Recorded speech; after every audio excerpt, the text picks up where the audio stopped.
Welcome back. Before we drift into tonight's story, I'd love to know where you are listening from. Is it morning where you are? Or late at night? Maybe you're in New Zealand or Canada or somewhere in between. Share your time and place in the comments. I always find it fascinating to imagine people all over the world falling asleep to the same history. And if these calm stories help you relax, be sure to like, share, and subscribe so you can always find your way back here. Now take a breath. Adjust your pillow, shift your blanket, and let your body sink into stillness. You won't want to move once we begin. Your eyes flutter open. But it is not your room. The darkness feels different. Heavy velvet curtains block out the dawn, and for a moment you don't know where you are. Then it comes back to you. You're in London. The year is 1860.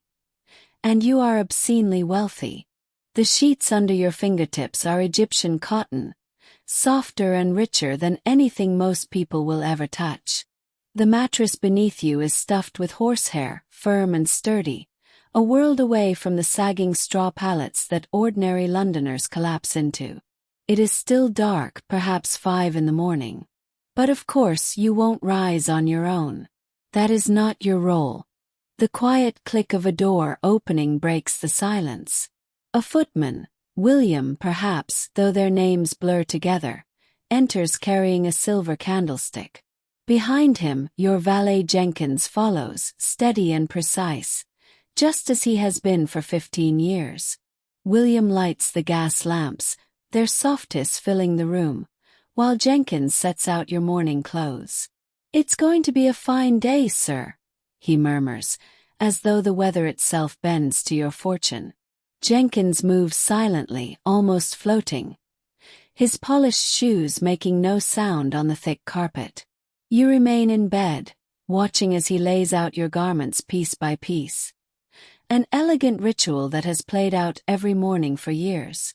A starched white shirt perfectly pressed. A waistcoat of deep green velvet. Trousers so finely cut they seem to defy movement itself. He chooses your cufflinks, gold set with small dark stones, without asking because he already knows your preferences better than you know them yourself. The fire has been lit long before you stirred, and its warmth now softens the chill of dawn. The faint smell of coal mingles with the sharper scent of beeswax polish, used on every surface of this room. You are wrapped not just in fine sheets but in layers of invisible labor, the hands of dozens of servants ensuring your world always feels effortless. William stands waiting, head slightly bowed, ready to bring in warm water for your wash. He will not speak unless spoken to. To you he is background. To him this moment is his life. Beyond the heavy curtains, the first horses' hooves clatter faintly against cobblestones. Somewhere out there London is waking, the cries of milk sellers, the first rush of carts heading toward the markets. But here, in your chamber, the sounds are softened, filtered, as though even the city itself must bow to your comfort. Jenkins leans close, adjusting the fall of your collar once you rise. His voice is low, steady, meant to soothe as much as to inform. "Your carriage will be ready at 10, sir. Breakfast will be served shortly. Every detail of your day is already in motion, planned without your needing to think." And as you stretch, feeling the weight of wealth wrap around you like a second blanket, you realize this is only the beginning. The curtains are drawn back at last, and pale London light seeps into your room. It is thin and gray, filtered through coal smoke, yet it touches the gilt edges of the mirror and makes them glow as though they hold sunlight itself. You descend the wide staircase at your own pace, guided not by urgency but by ritual. The servants step aside, eyes lowered, their movements choreographed to the rhythm of your household. Breakfast waits in the dining room, an expanse of polished oak, candles still flickering even as morning grows stronger. On the table, silver domes hide the warmth of eggs, sausages, and toast. There are bowls of fruit, brought in from distant colonies, still rare in this city. A pot of dark coffee sits beside delicate china cups, though you may prefer tea. Everything is prepared not for hunger, but for ceremony. You sit. Servant pours. No one else eats. The silence is thick, broken only by the faint clink of silver against porcelain. This too is part of the wealth. The power to eat while others stand waiting, their stomachs as empty as their expressions. Later you step outside, wrapped in wool and velvet, your boots polished to a mirror shine. The air bites with autumn chill, carrying with it the heavy scent of coal smoke and damp stone. Outside your grand townhouse, the carriage awaits, gleaming black lacquer, pulled by 2 strong horses. The coachman, already on his seat, tips his hat but does not meet your eyes. As the carriage lurches forward, you lean back against cushioned seats, the world beyond the glass passing in a blur. Wide streets lined with townhouses give way to narrower lanes where the wealth fades quickly. You glimpse ragged children barefoot in the chill, women with faces lined far beyond their years, men already bent beneath the weight of sacks and carts. Their world is only streets away from yours, yet it might as well be another country. The wheels clatter against cobblestones. Your gloves rest idle on your lap. The horse's breath steams in the morning light. London rolls by, a city of 2 faces, one of splendor, one of survival. And you, for now, remain on the side of splendor. Your carriage turns down a narrower street, not by accident but necessity. The horses slow, their hooves slipping slightly on uneven stones. And here the contrast sharpens. You see a family pressed against a wall, huddled around a small fire made from scraps of wood. Their clothes hang loose on their frames. Their faces are smeared with soot and exhaustion. A child, perhaps 6, stares at your carriage with wide eyes. Her feet are bare, her dress torn, yet she looks not with anger but with something quieter, curiosity or disbelief. She cannot imagine the world inside the velvet-lined carriage, just as you cannot quite imagine her life. The coachman flicks the reins and the horses move on, leaving the family swallowed by smoke and shadow. Soon you are back among polished shopfronts and clipped hedges, the other London reasserting itself. But the image lingers, sharp as a pin beneath the softness of your day. The carriage draws up before your gentleman's club, a building of stone and marble, its steps swept clean each morning. The doorman, dressed in livery, opens the door without hesitation. Inside, the air is warm and heavy with pipe smoke, the low murmur of voices filling the grand hall. Here men of wealth and power gather, their coats brushed, their boots gleaming, their words shaping the future of business and empire. You are led to a leather chair beside the fire, where newspapers wait on polished tables. The headlines speak of railways, industry, colonies. They speak of wealth being made, fortunes shifting, the world itself bending toward Britain's power. Coffee is placed at your side. A servant withdraws silently. The city outside may be cold and gray, but within these walls there is comfort, routine, and the endless certainty of privilege. Only a few streets away, life is altogether different. The fog clings low here, curling between narrow alleyways where sunlight seldom reaches. Houses lean against one another, their bricks blackened with soot, their windows cracked or missing. A woman carries a bucket of water up broken steps, her shoulders bent with the effort. Behind her in the shadows, figures stir, children with pale faces, men with hollow eyes, women with tired movements. The smell is overwhelming. Coal smoke, rotting vegetables, and the sharp tang of sewage from gutters that cannot carry it away. A horse passes, ribs showing, dragging a cart of coal.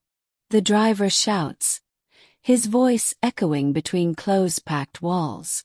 For those who live here, every breath is heavy with struggle, every day a negotiation with hunger and disease. Inside the club, the fire crackles, smoke curling lazily toward the ceiling. You lean back in your chair as another gentleman settles across from you. He speaks of shares in the railways, of profits in cotton, of the expansion of mines in distant lands. His words are measured, his tone calm, yet beneath them is the quiet thrum of vast wealth. Each decision made here, in this quiet room, ripples outward into thousands of lives unseen. Another glass of brandy is poured. The servants glide silently between chairs, replenishing, clearing, ensuring the talk flows without interruption. The world within these walls feels far removed from the hunger of the streets, as though separated not by distance but by an invisible barrier of privilege. In another quarter, children gather in a crumbling building known as a ragged school. Their clothes are torn, their shoes missing or held together with scraps of string. Yet here, at least for a short time, they are sheltered from the cold. A volunteer reads from a book, his voice steady, teaching letters and numbers to those who may never read beyond these walls. The children's eyes follow him, though some fight to stay awake. They were up long before dawn, helping mothers scrub laundry, or carrying coal, or selling matches in the street.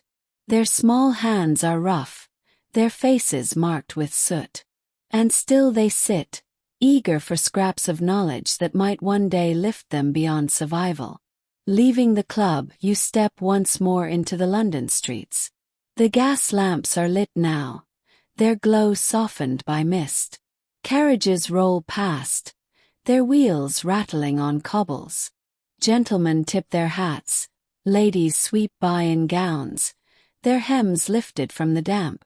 You walk slowly, savoring the air, heavy though it is with smoke. Your cane taps against the stone, polished boots steady beneath you. The city bends itself around your comfort. Shops lit brightly, servants waiting at doorways, handsome cabs ready to be hailed. You know that only streets away there is hunger, cold, and disease. Yet in this district the world seems orderly, safe, and built to serve your every need. But elsewhere night falls differently. In a narrow tenement, one room holds an entire family. The father returns from the docks, shoulders sagging, eyes red with exhaustion. His wife tends a small fire, boiling potatoes in a dented pot. The children huddle close, shivering under thin blankets. The walls are damp, the ceiling dripping slowly, the floor worn bare. Voices carry through the thin walls, neighbors arguing, a baby crying, footsteps on the stairs. Privacy is a luxury no one here possesses. And as the candle burns low, the family eats in silence, each mouthful precious, each breath heavy with coal dust and fatigue.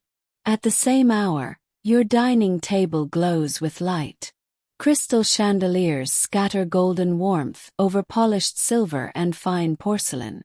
Courses arrive one after another. Roasted meats, delicate fish, vegetables arranged with care. There is wine from France, port from Portugal, delicacies from lands across the seas. Conversation hums, gentle and controlled, voices rising and falling like music. Laughter rings softly, the sound of leisure. Every plate that leaves the kitchen has passed through the hands of cooks, scullery maids, and footmen, each detail perfected for your comfort.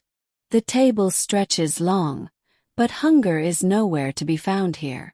Not far away, children wander the streets even after dark. They carry trays of matches or small bundles of flowers, hoping to sell enough to bring home a coin. Their feet slap against wet cobblestones, bare even in the cold. Some pause near windows of bright houses, drawn to the warmth they cannot touch. For many, the streets are their beds.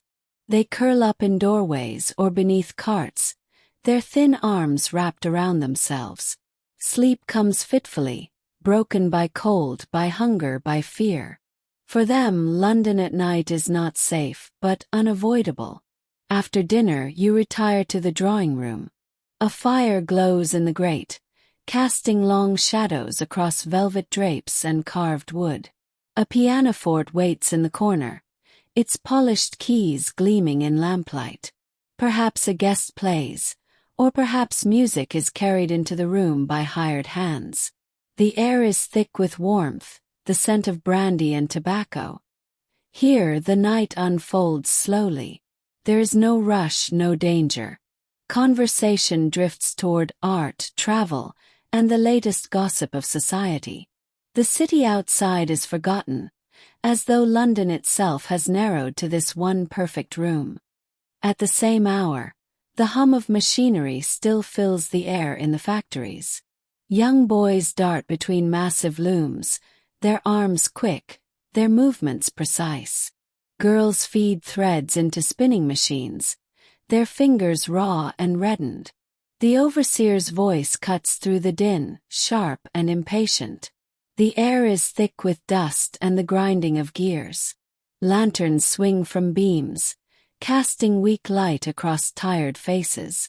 Accidents are common, yet the work continues. For these children, night does not always bring rest. The factory bell, not the sun, dictates their lives. At last, you ascend the wide staircase once more. Your bedchamber is warm, the fire banked, the sheets turned down by steady hands. A decanter of water and a glass sit waiting, placed just so. Your valet ensures every detail is in order before retreating silently into the hall.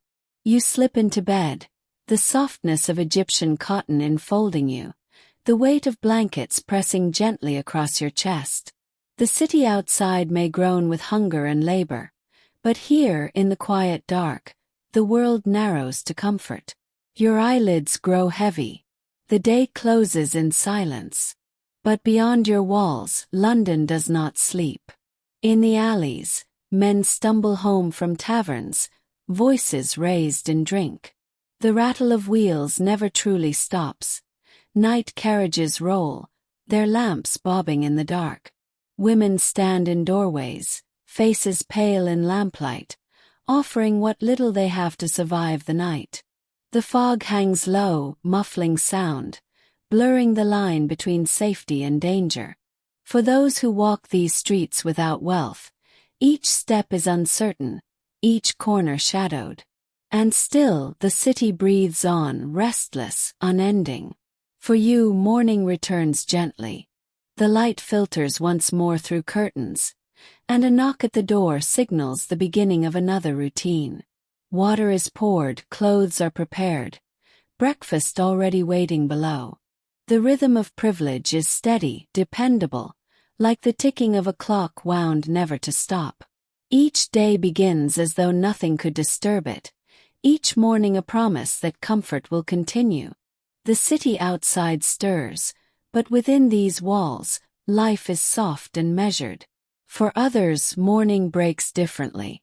There is no knock at the door, no warm wash waiting. Instead, there is a cough that will not fade, a draft through broken windows, the scraping of a chair against a cold floor. Children wake with aching hunger, their first thought not of lessons or leisure but of work. A thin light filters through cracks in the walls. The air smells of smoke, of damp, of too many lives pressed together. Morning here is not a promise, but another struggle. Another day survived if they are fortunate. And so the city divides itself day after day. One London glitters with chandeliers, with velvet and silver, with certainty and ease. The other London shivers in the cold, its people scraping by with what little they can find. They are separated by only a few streets, yet they might as well be worlds apart. This is Victorian England, two cities bound together yet forever apart. One sleeping soundly in feather beds, the other fighting for warmth in the dark. Once more the carriage waits outside your townhouse. The horses stamp their hooves, steam rising in the morning chill. You step inside, the leather seats familiar, the gentle sway of the wheels a rhythm you hardly notice anymore. Through the glass, London rolls past in grey and gold. Shopkeepers open shutters, milk boys hurry with pails, and the distant ring of church bells drifts through the air. But you are cocooned in comfort, the world beyond reduced to scenery. The steady clatter of hooves is almost soothing, a heartbeat of the city that carries you wherever you wish to go. At the same hour, dockworkers bend their backs beneath heavy loads. Ships loom above them, sails furled, their hulls dripping with sea spray. Men strain against ropes, their boots slipping on wet boards. The air is thick with the smell of salt, tar, and sweat. Orders are barked, crates thud against the ground, barrels roll with hollow echoes. Here the day begins not with leisure but with labor. Every movement is work, every breath filled with effort. The wealth of the city flows through these docks, but for those who labor here, only exhaustion remains. Your carriage draws up along Regent Street, where windows glitter with goods. Silks from India, teas from China, fine jewelry and perfumes, treasures of empire arranged to dazzle the eye.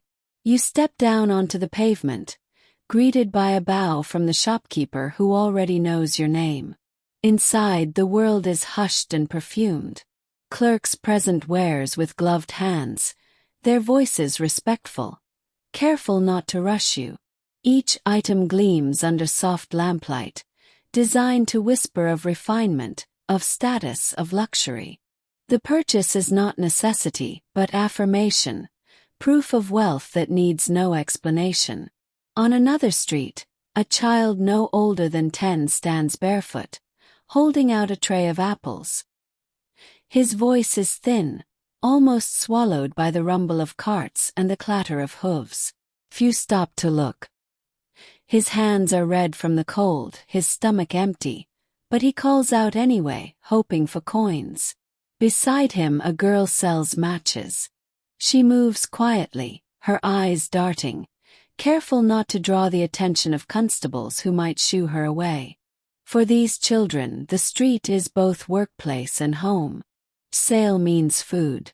Each refusal is another step toward hunger.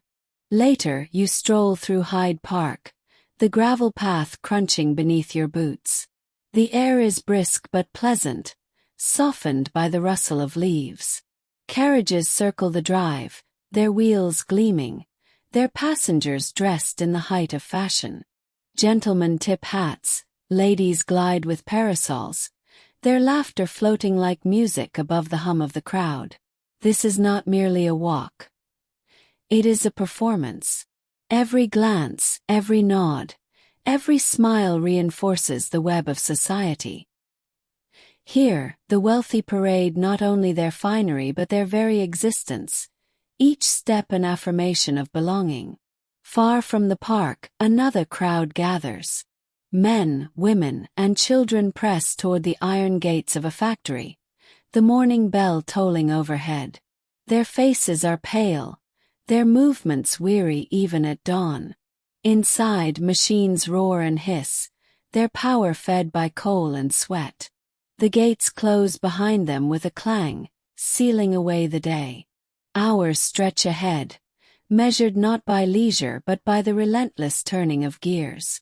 For those who enter, the factory is a world unto itself, where time and freedom are swallowed whole.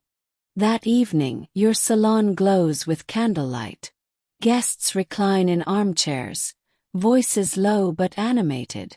The topic drifts from poetry to politics, from paintings in Paris to the latest novel by a rising author. Servants glide with trays, offering glasses of wine, small cakes arranged with precision.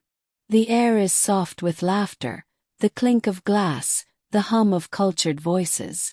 For you and your circle, the world is something to discuss, to shape with words, to savor at leisure. The night stretches, comfortable and unhurried.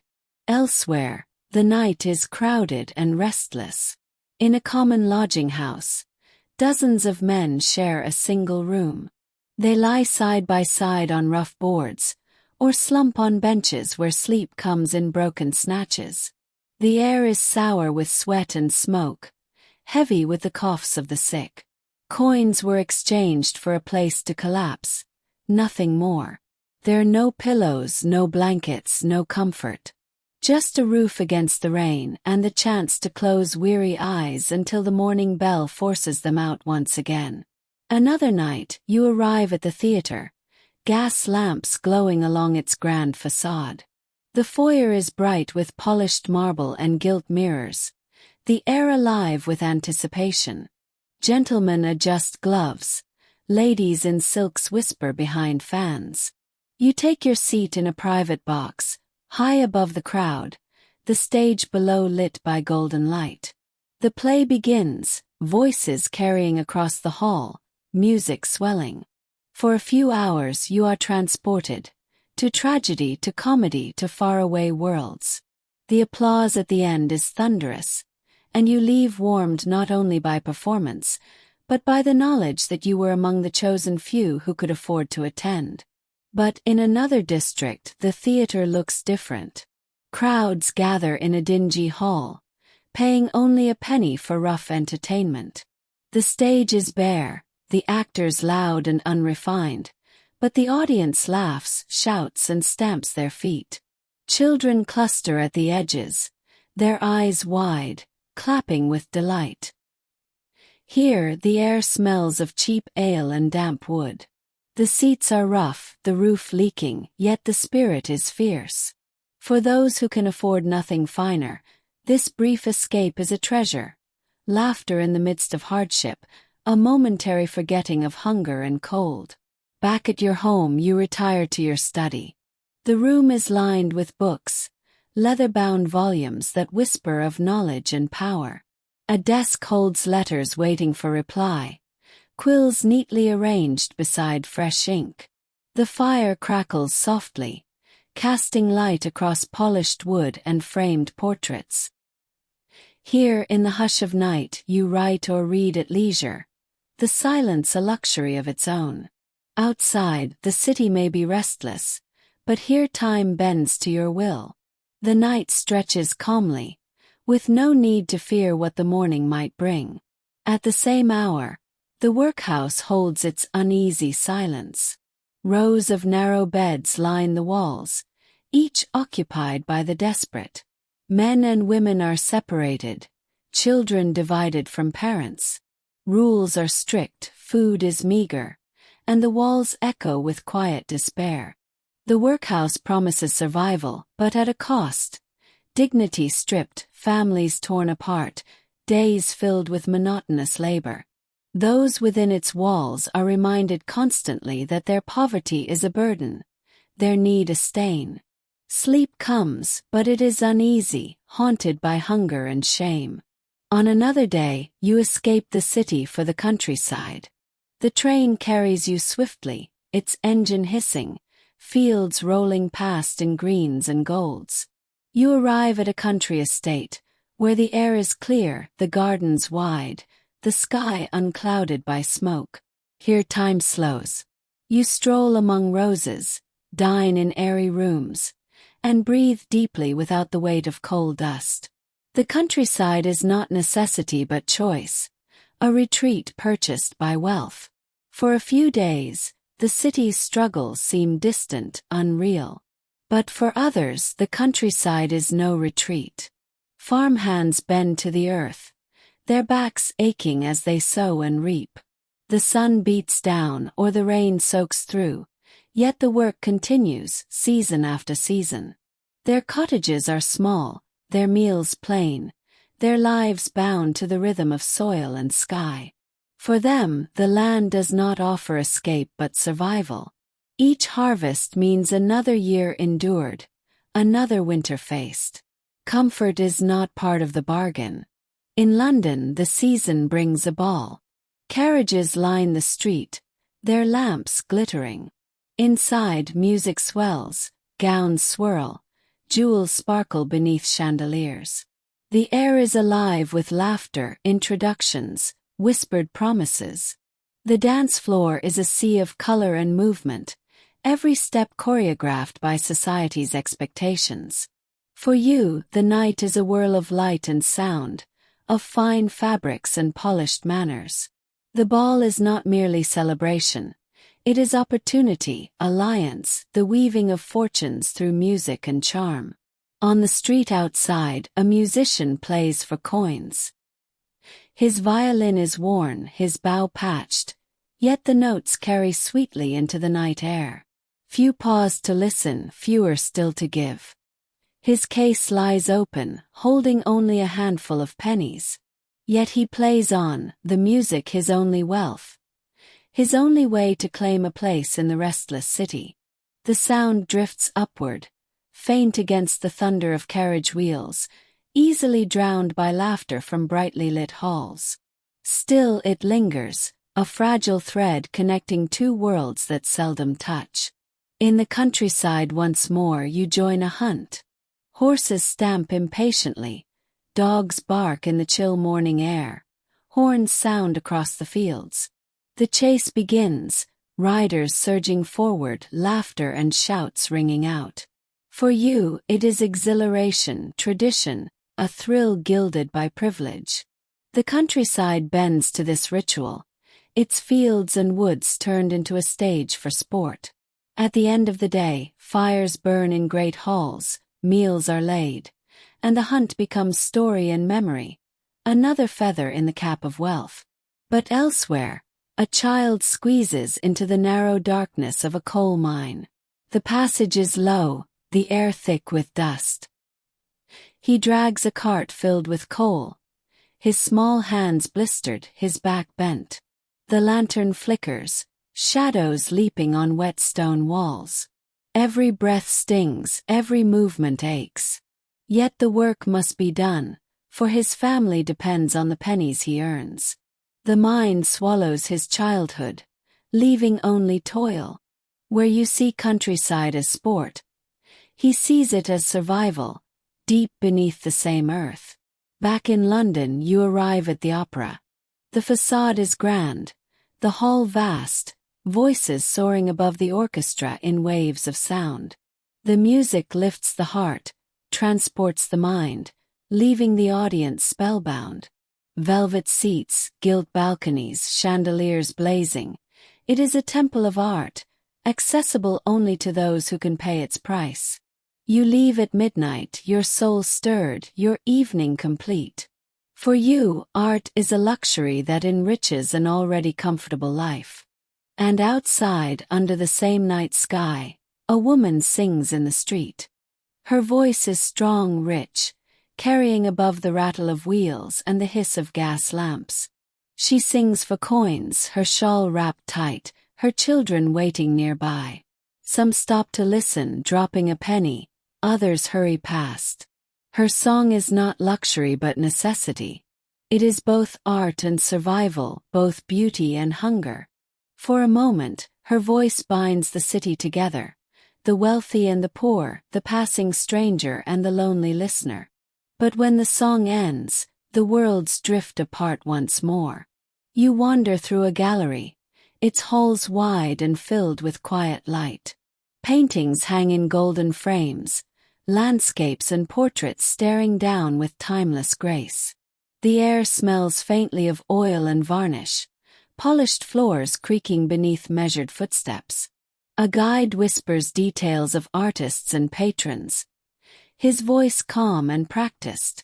Around you, visitors move in silence, their shoes soft against the wood, their eyes drinking in beauty preserved for centuries. This is not necessity, but enrichment. Art is gathered here not to survive, but to elevate, to remind you that the world can be shaped into harmony. Only streets away, another kind of art blooms in chalk. A boy crouches low, his hands dusty, his knees pressed to the stone. Bright colors spread across the pavement. Angels, ships, flags, faces. Passers-by pause, some tossing coins, others stepping past without a glance. The drawings will vanish with the next rain, but for now they glow against the gray stones. The boy works quickly, his stomach empty, his eyes tired. His art is not for eternity. It is for tonight's bread. Yet for a fleeting moment, the street holds beauty where none is expected. You step into a tailor's shop, greeted by the scent of fine wool and linen. Bolts of fabric line the walls, scissors glint in lamplight, and apprentices bend over tables, their needles flashing with precision. The tailor himself greets you warmly, tape measure already in hand. Your suit will be cut to perfection, the lines sharp, the seams invisible. Every stitch is designed to flatter, to proclaim not just wealth but refinement. In this quiet shop, your status is measured and sewn into cloth, visible to the world with every button and fold. Elsewhere, a woman steps hesitantly into a pawnbroker's shop. She unwraps a thin shawl, once fine but now worn, and places it on the counter. The pawnbroker lifts it, weighing its worth with cool eyes. A few coins slide across the wood. Not enough, never enough. She takes them anyway, clutching them tightly. Outside, the street feels colder without the shawl. Yet the coins will mean bread, perhaps coal, perhaps one more day. Where wealth buys perfection, poverty surrenders its few treasures piece by piece, just to endure. Back at your home, the table is laid with silver teapots, porcelain cups, delicate cakes arranged on tiered stands. The air smells of bergamot and sugar. Ladies in silks murmur to one another. Gentlemen lean close, their laughter light, their movements practiced. Afternoon tea is not about hunger. It is ritual, display, the weaving of conversation into delicate threads. The clock ticks softly, sunlight spilling through tall windows, and the world outside seems distant, softened, irrelevant. Yet hunger gathers elsewhere. In a church basement, a line stretches down the street. Men, women, and children shuffle forward, bowls clutched in cold hands. Inside, volunteers ladle broth thin with water, but warm at least, and filling for a moment. The air is thick with steam, voices hushed with gratitude and shame. For many, this is the only meal of the day.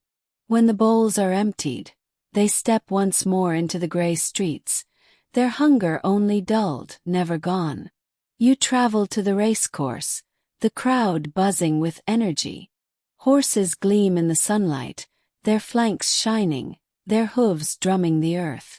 Gentlemen cheer, ladies flutter fans, wagers are placed with laughter. Champagne flows, the music of wealth mixing with the pounding of hooves. For you, the day is sport and spectacle, risk and reward wrapped in celebration. The race is not survival. It is leisure gilded with excitement, a thrill that costs nothing you cannot afford to lose. But beyond the grandstands, another crowd gathers in alleys and side streets. Men clutch crumpled coins, whispering odds, watching for constables. Here betting is not luxury but desperation. A small win means bread. A small loss means hunger. Voices rise, arguments break out, fists clench. For these men, the race is not pastime but chance, a fragile hope balanced on the gallop of hooves they will never see up close. Home, your library waits. Rows upon rows of books line the shelves, their spines glinting with gold. History, philosophy, poetry, science. Knowledge gathered not for survival, but for leisure, for pleasure.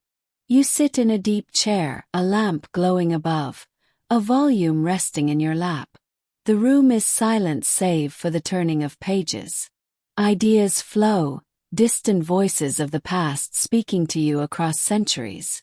For the wealthy, knowledge is not only accessible, but abundant, curated, preserved within reach at any moment. Elsewhere, a man stands in a penny library, exchanging a coin for a battered book. The shelves are sparse, the pages worn, but the hunger here is not for food but for words. He clutches the book as though it were treasure, carrying it home through damp streets. By candlelight, he reads slowly, carefully, savoring every page. For him, books are rare, precious glimpses into worlds beyond his reach. Knowledge comes not in abundance, but in scraps. Your conservatory is a place of glass and light, filled with exotic plants brought from distant lands.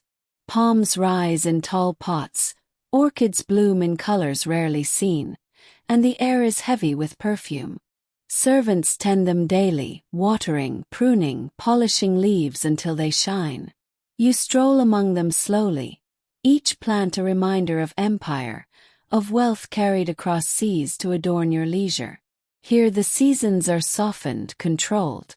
Even nature itself bends to your comfort. At the same time, in an open-air market, a woman tends her stall of vegetables.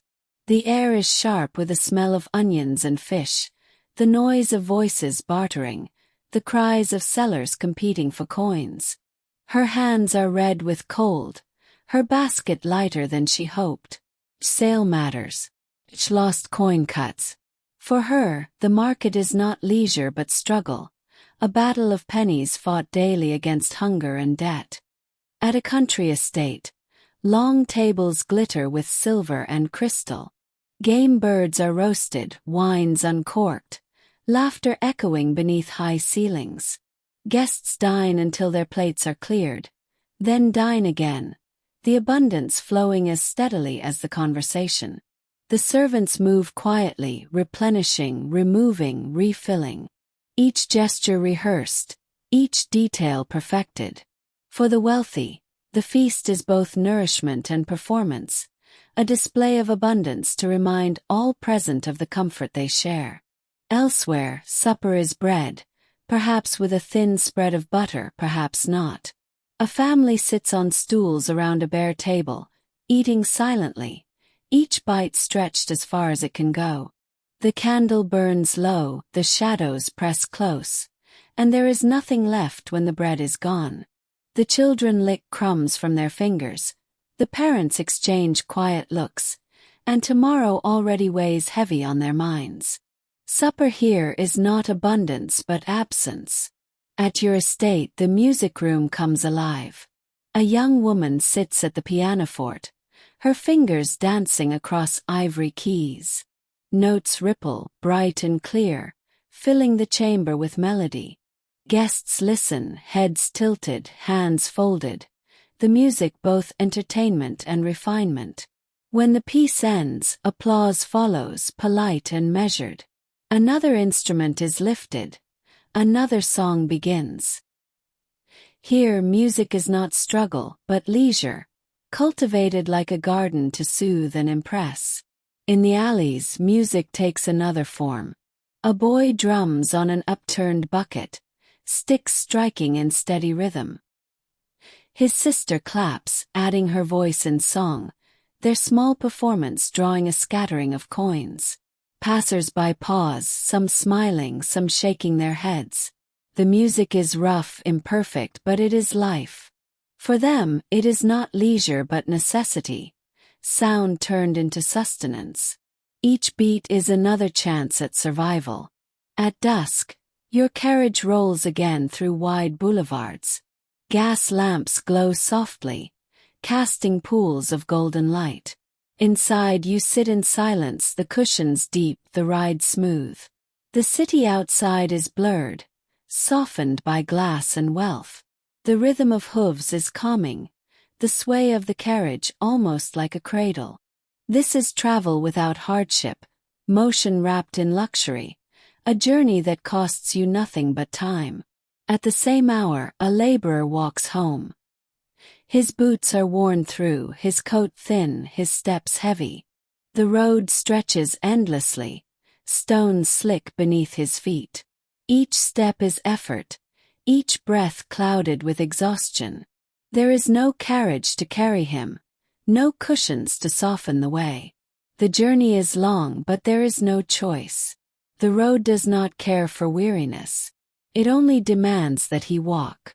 In your chambers, a gown is laid out in silks and lace, every fold arranged to perfection.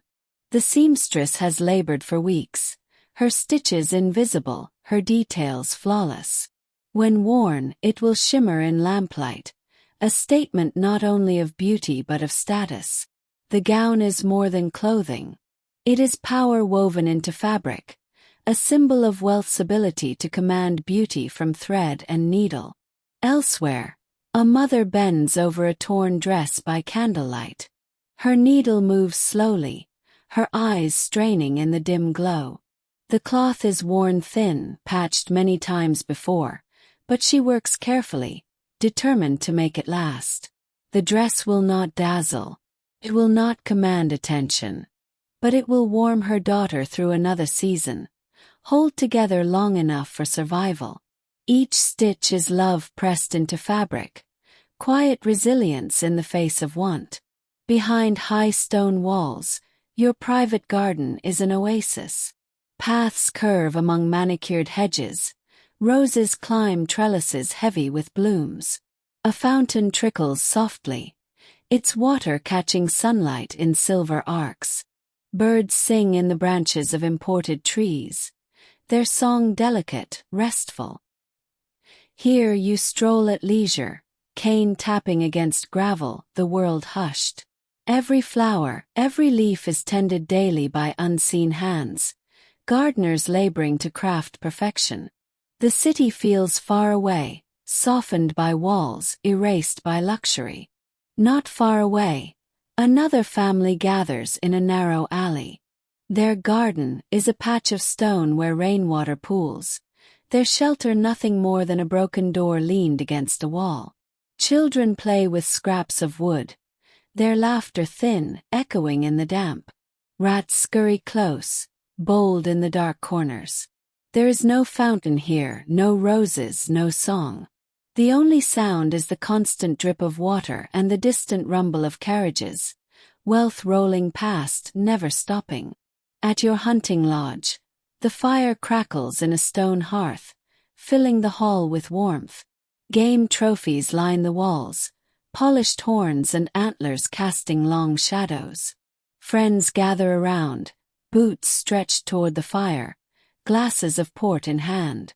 Stories are told with laughter, voices carrying above the blaze. The lodge is retreat, camaraderie wrapped in luxury, the countryside bending once again to wealth's leisure. Elsewhere, men and women stand in line outside a butcher's shop. The air is sharp with the smell of raw meat, sawdust scattered across the floor. Inside, the wealthier customers select fine cuts, while the poor wait for scraps, bones, fat, gristle, anything left behind. Coins pass carefully from hand to hand. The meat is not feast but survival, a hope to stretch stew for another day.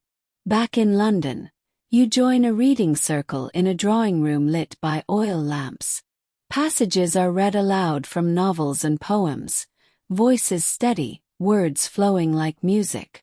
Tea is poured, small cakes passed, the evening drifting slowly, pleasantly. Literature is leisure here, shared in comfort, savored as conversation and culture. Every story is a doorway that opens easily, never burdened by necessity. On the street, a boy shouts headlines, waving folded papers in the air. His voice cracks against the din of traffic, his arms aching from the weight. Each sale brings a penny, each refusal a disappointment. The ink stains his hands, the cold reddens his cheeks. He knows the stories he sells, though he cannot afford to read them. For him, the paper is not leisure but labor, another step in the endless march toward survival. One evening, your conservatory glows with lamplight as a small orchestra plays. Violins rise, a flute weaves above, a cello hums below, filling the air with sound both gentle and grand. Guests listen in silence, the music rising above the perfume of flowers, the shimmer of glass.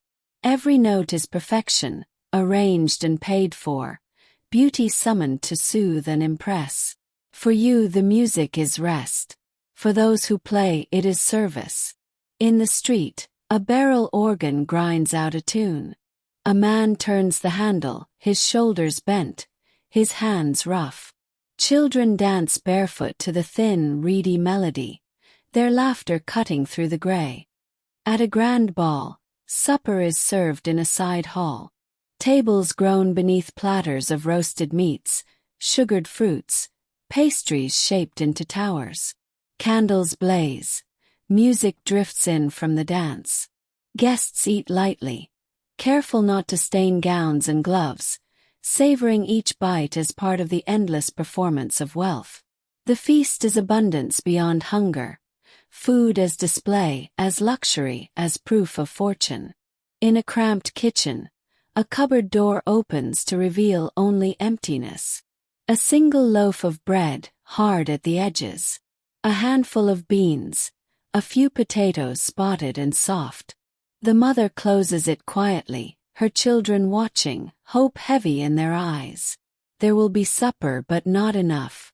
Each portion will be stretched, each bite divided, and still hunger will remain. The cupboard closes with a hollow sound, as heavy as silence itself. On Sunday you ride out into the park on horseback. The saddle is smooth, the reins polished, the horse strong and obedient beneath you. The air is crisp, bells toll in the distance, and the city seems softer from atop a horse's back. This is not labor but leisure. Each step is measured, each turn deliberate, the ride a graceful extension of wealth's ease. Elsewhere, a man pushes a heavy cart through narrow lanes. Its wooden wheels groan, its sides piled with apples and onions, fish wrapped in paper, all for sale at pennies apiece.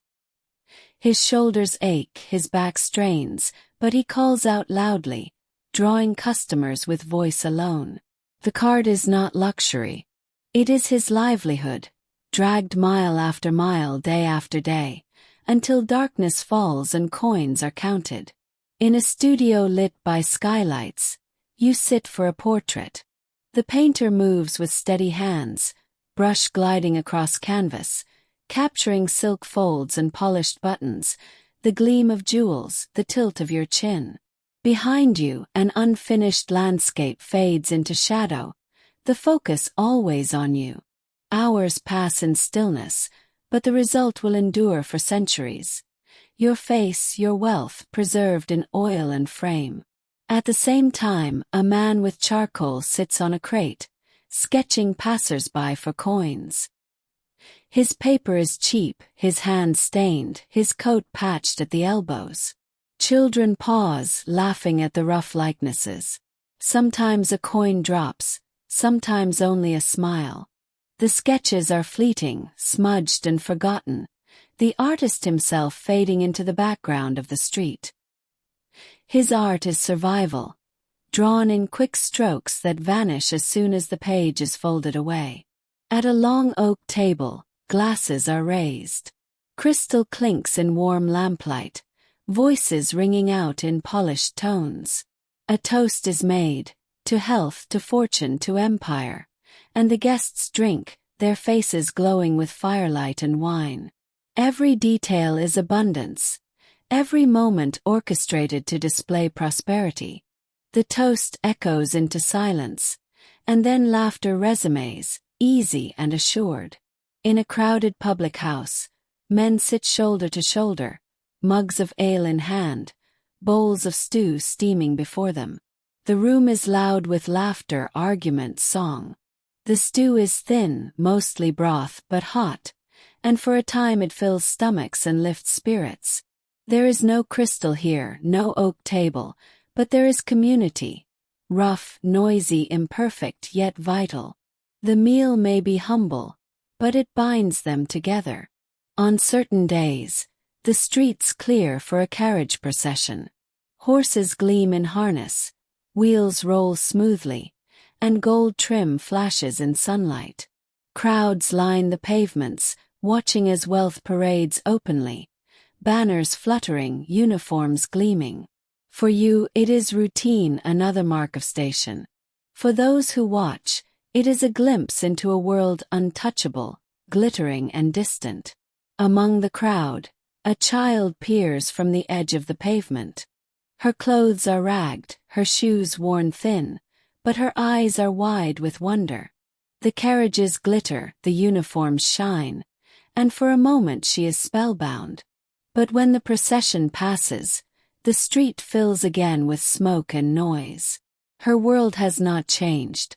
The magic is gone, leaving only hunger at her side. The next morning, breakfast is served in the conservatory. Sunlight filters through glass, catching on silver cutlery and fine china. Birds in cages sing softly, blending with the rustle of leaves. You sip tea unhurried, the morning stretching wide before you.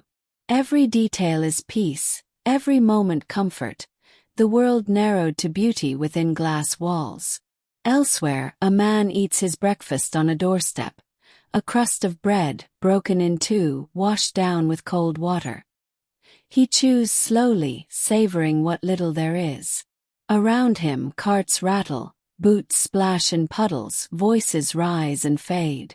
There is no silver, no sunlight through glass. Only the hard stone beneath him, the bread in his hand, and the weight of another day beginning. You sit in your study, the curtains drawn back to let in pale light. Papers are neatly stacked, quills sharpened, ink bottles lined like soldiers ready for service. A clock ticks steadily, soft against the hush of the room. Here, thought itself feels effortless, surrounded by order and quiet. The day begins not with chaos, but with calm. Each task is measured, each decision supported by wealth's invisible framework. Even time bends to your comfort. Elsewhere, the day begins with noise. A factory horn bellows, calling men, women, and children into the dark maw of machinery. Smoke curls into the sky, chimneys belching clouds before the sun has even risen fully. The workers shuffle forward, eyes heavy, bodies sore before the day has even begun. There's no calm here, no order. Only urgency, labor, and the endless turning of gears. In your drawing room, letters are written on crisp parchment, sealed with wax, and carried away by footmen. Each note is an extension of your influence, an invitation to dinner, a request for a visit, a conversation held in elegant script. The very act of writing is leisure, a connection across distance, carried with grace. The letters will arrive safely, delivered by servants unseen. At the same hour, a boy scribbles a note on rough paper, his pencil stub nearly gone. The words are uneven, hurried, and the sheet is creased from too many folds in a pocket.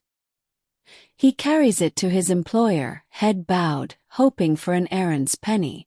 The message is simple, unpolished. But for him, the coin it brings is everything. After luncheon, your chamber is prepared for rest. Heavy curtains are drawn, the fire banked low, pillows fluffed until they cradle your head. A servant leaves quietly, ensuring silence. You lie back, eyes half closed, drifting in a world where even sleep is a curated luxury.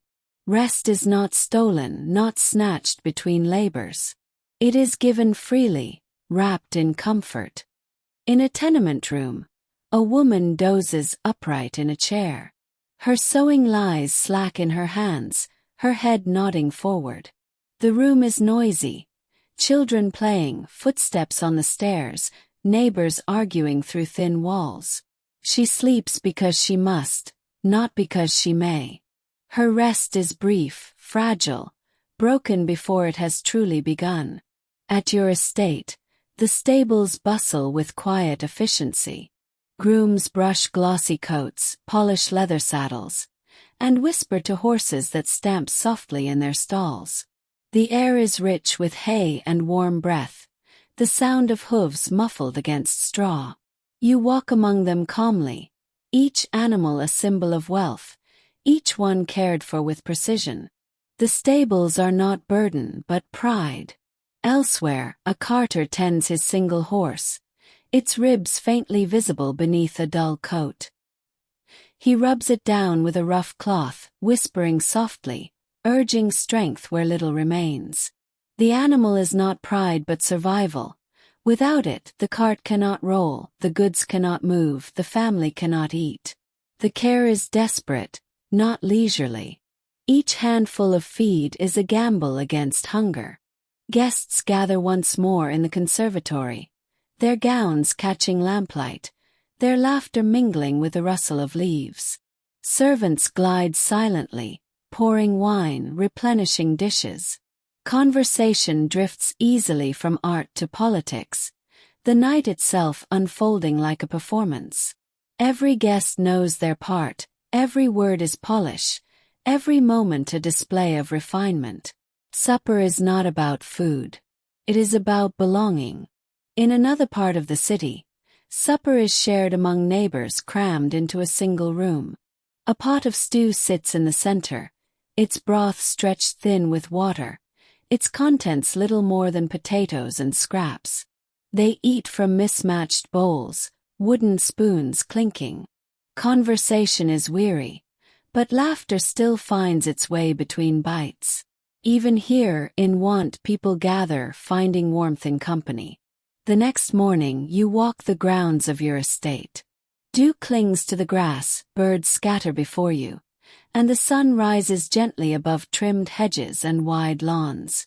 Servants are already at work beyond sight, pruning, sweeping, ensuring perfection before you arrive. Each step is leisure, the world shaped to please. The estate is vast, yet it bends entirely to your comfort. At the same time, a boy carries a sack of coal on his back, stumbling down uneven streets. The weight is too much for his small frame, dust coating his hair, his mouth, his lungs. He coughs but does not stop, for each load brings a few pennies more. His steps are not leisure. They are struggle measured in breaths and grit. In a drawing room, a lady bends gracefully over embroidery. Silken threads glint in the lamplight, forming delicate flowers that bloom on fabric stretched tight. Her work is praised for its beauty, its elegance, its refinement. Each stitch is slow, measured, leisurely. The embroidery will be displayed, admired, kept as a token of taste. Elsewhere, a seamstress works by candlelight, her fingers raw from long hours. Her stitches are not flowers but seams in dresses, hems in trousers, repairs demanded by endless need. She works quickly, desperately, the needle pricking her skin, the candle guttering low. Her work will not be admired. It will be worn, dirted, discarded, and she will begin again. At night, the opera house glows with light. Chandeliers blaze, gowns shimmer, and music rises in grandeur. Voices soar across the hall, filling every space with beauty crafted over centuries. Applause thunders, a tide of appreciation echoing through marble walls. For the wealthy, the opera is spectacle, an evening of culture, leisure, and display. Just outside, a woman sings beneath the gaslight. Her voice is raw, worn by cold and hunger, but still it rises, carrying against the clatter of wheels and voices.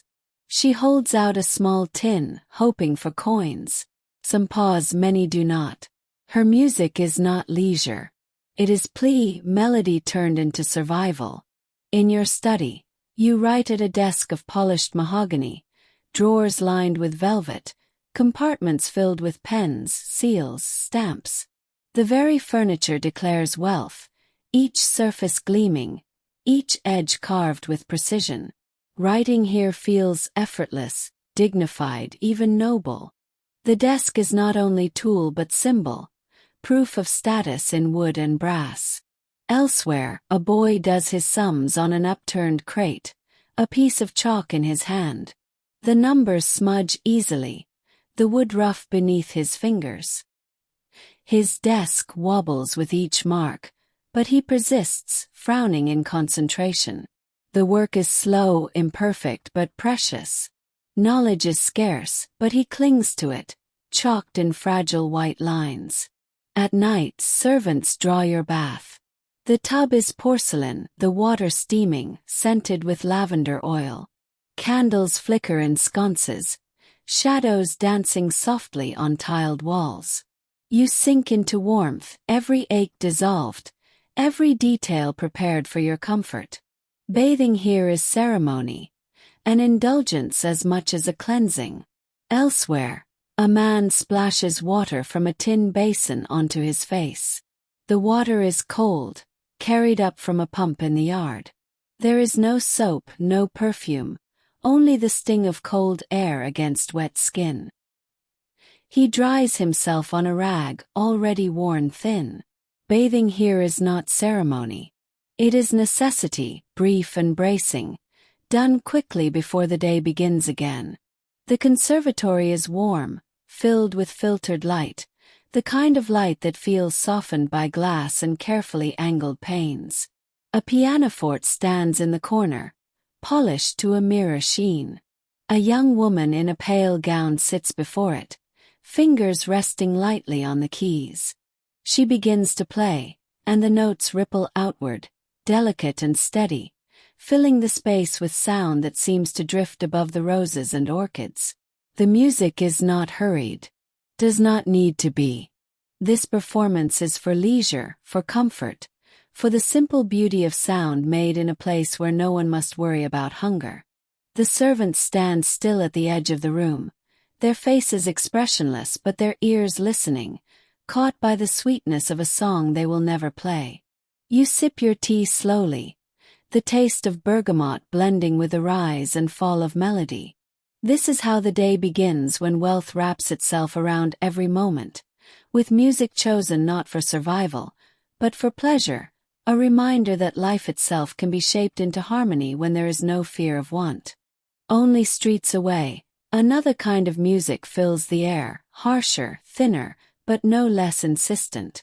A man stands on a corner, a battered violin pressed beneath his chin. His coat is threadbare, the sleeves shiny with wear, the bow patched with horsehair so uneven that the sound quivers with each pull. He plays anyway. The notes are jagged, the melody sometimes breaking, but the music carries above the din of carts and voices, drawing a few coins from passers-by. A woman pauses, dropping a penny into his cap. A child tugs at her sleeve, urging her forward. For him this is not leisure. It is survival strung across 4 wires, coaxed into existence by fingers cracked with cold. He closes his eyes as he plays, not to dream, but to escape the noise of hunger in his own stomach. The violin is not polished. It is not admired. But it speaks, even here in the gray of the street, in a city that forgets him as soon as the last note fades. The library is dim now, lit only by the glow of oil lamps and the flicker of a small fire. Shelves rise high, packed with books bound in calfskin and vellum, their spines embossed with gilt lettering. You sit in a deep chair, a book open on your lap, the crackle of pages blending with the quiet ticking of a clock on the mantel. Outside, the city hums faintly, but here within these walls, there is only silence, shaped by the labor of servants who polish wood, stoke fires, and keep dust from settling.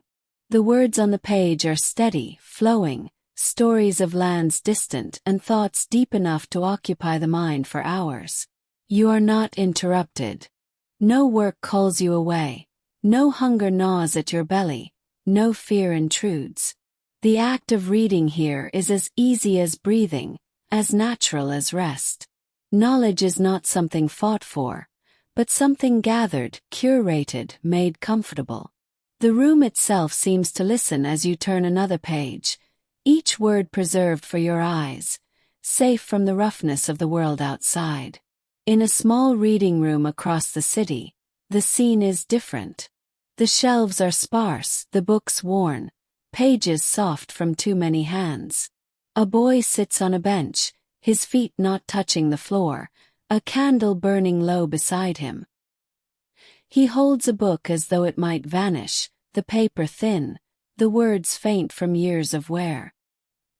He traces each line slowly, lips moving soundlessly as he sounds out the sentences. Around him, others sit in silence, their shoulders hunched, their eyes heavy with tiredness. Each has given a coin to sit here, each has chosen knowledge over bread, if only for one night. The room is cold, the air sharp, and the bench hard beneath him, but he does not move. To him, this book is treasure, a glimpse into a world where words carry you farther than your body ever could. When the candle gutters low, the caretaker calls for the room to close.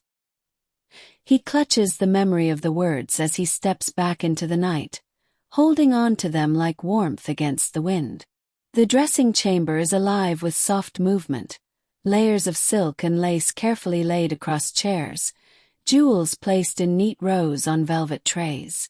Your maid hovers close, fastening buttons down the back of your gown, smoothing the fabric until it lies without crease. A mirror reflects the slow transformation, each detail checked and adjusted until nothing is left undone. Candles burn steadily in sconces, their light catching the shine of polished boots, the shimmer of pearls at your neck. Dressing is not a task here, not a burden. It is ritual, art, an entire ceremony performed daily. Behind every fold of fabric, behind every clasp of jewelry, are hours of labor unseen. Maids stitching, laundresses pressing, jewelers polishing, all so that you may appear effortless. You do not hurry. Time bends to you, waiting as you lift a glove, as you smooth your hair, as you step forward wrapped in the quiet dignity that wealth alone can buy. Far from polished mirrors and trays of jewels, a seamstress bends over her worktable in a rented room. The candlelight is weak, barely strong enough to illuminate the thread she pushes through cloth. Her back aches, her fingers sting from tiny punctures, but she cannot stop. Deadlines press and customers demand. The gown she is making will shimmer in a ballroom she will never see, worn by someone who will never think of the hands that labored over each seam. The fabric is expensive, the thread fine, but she works in a dress patched at the elbows, her shoes thin against the floor. Every stitch is hurried but careful, her eyes narrowing as she tries to make her work invisible, perfect. There is no applause waiting for her, no mirror to admire her efforts. Only coins at the end, coins that will vanish into rent and bread before she even closes her eyes. The gown will sparkle, her life will not. Yet still she sews, as though each stitch might somehow hold her together too.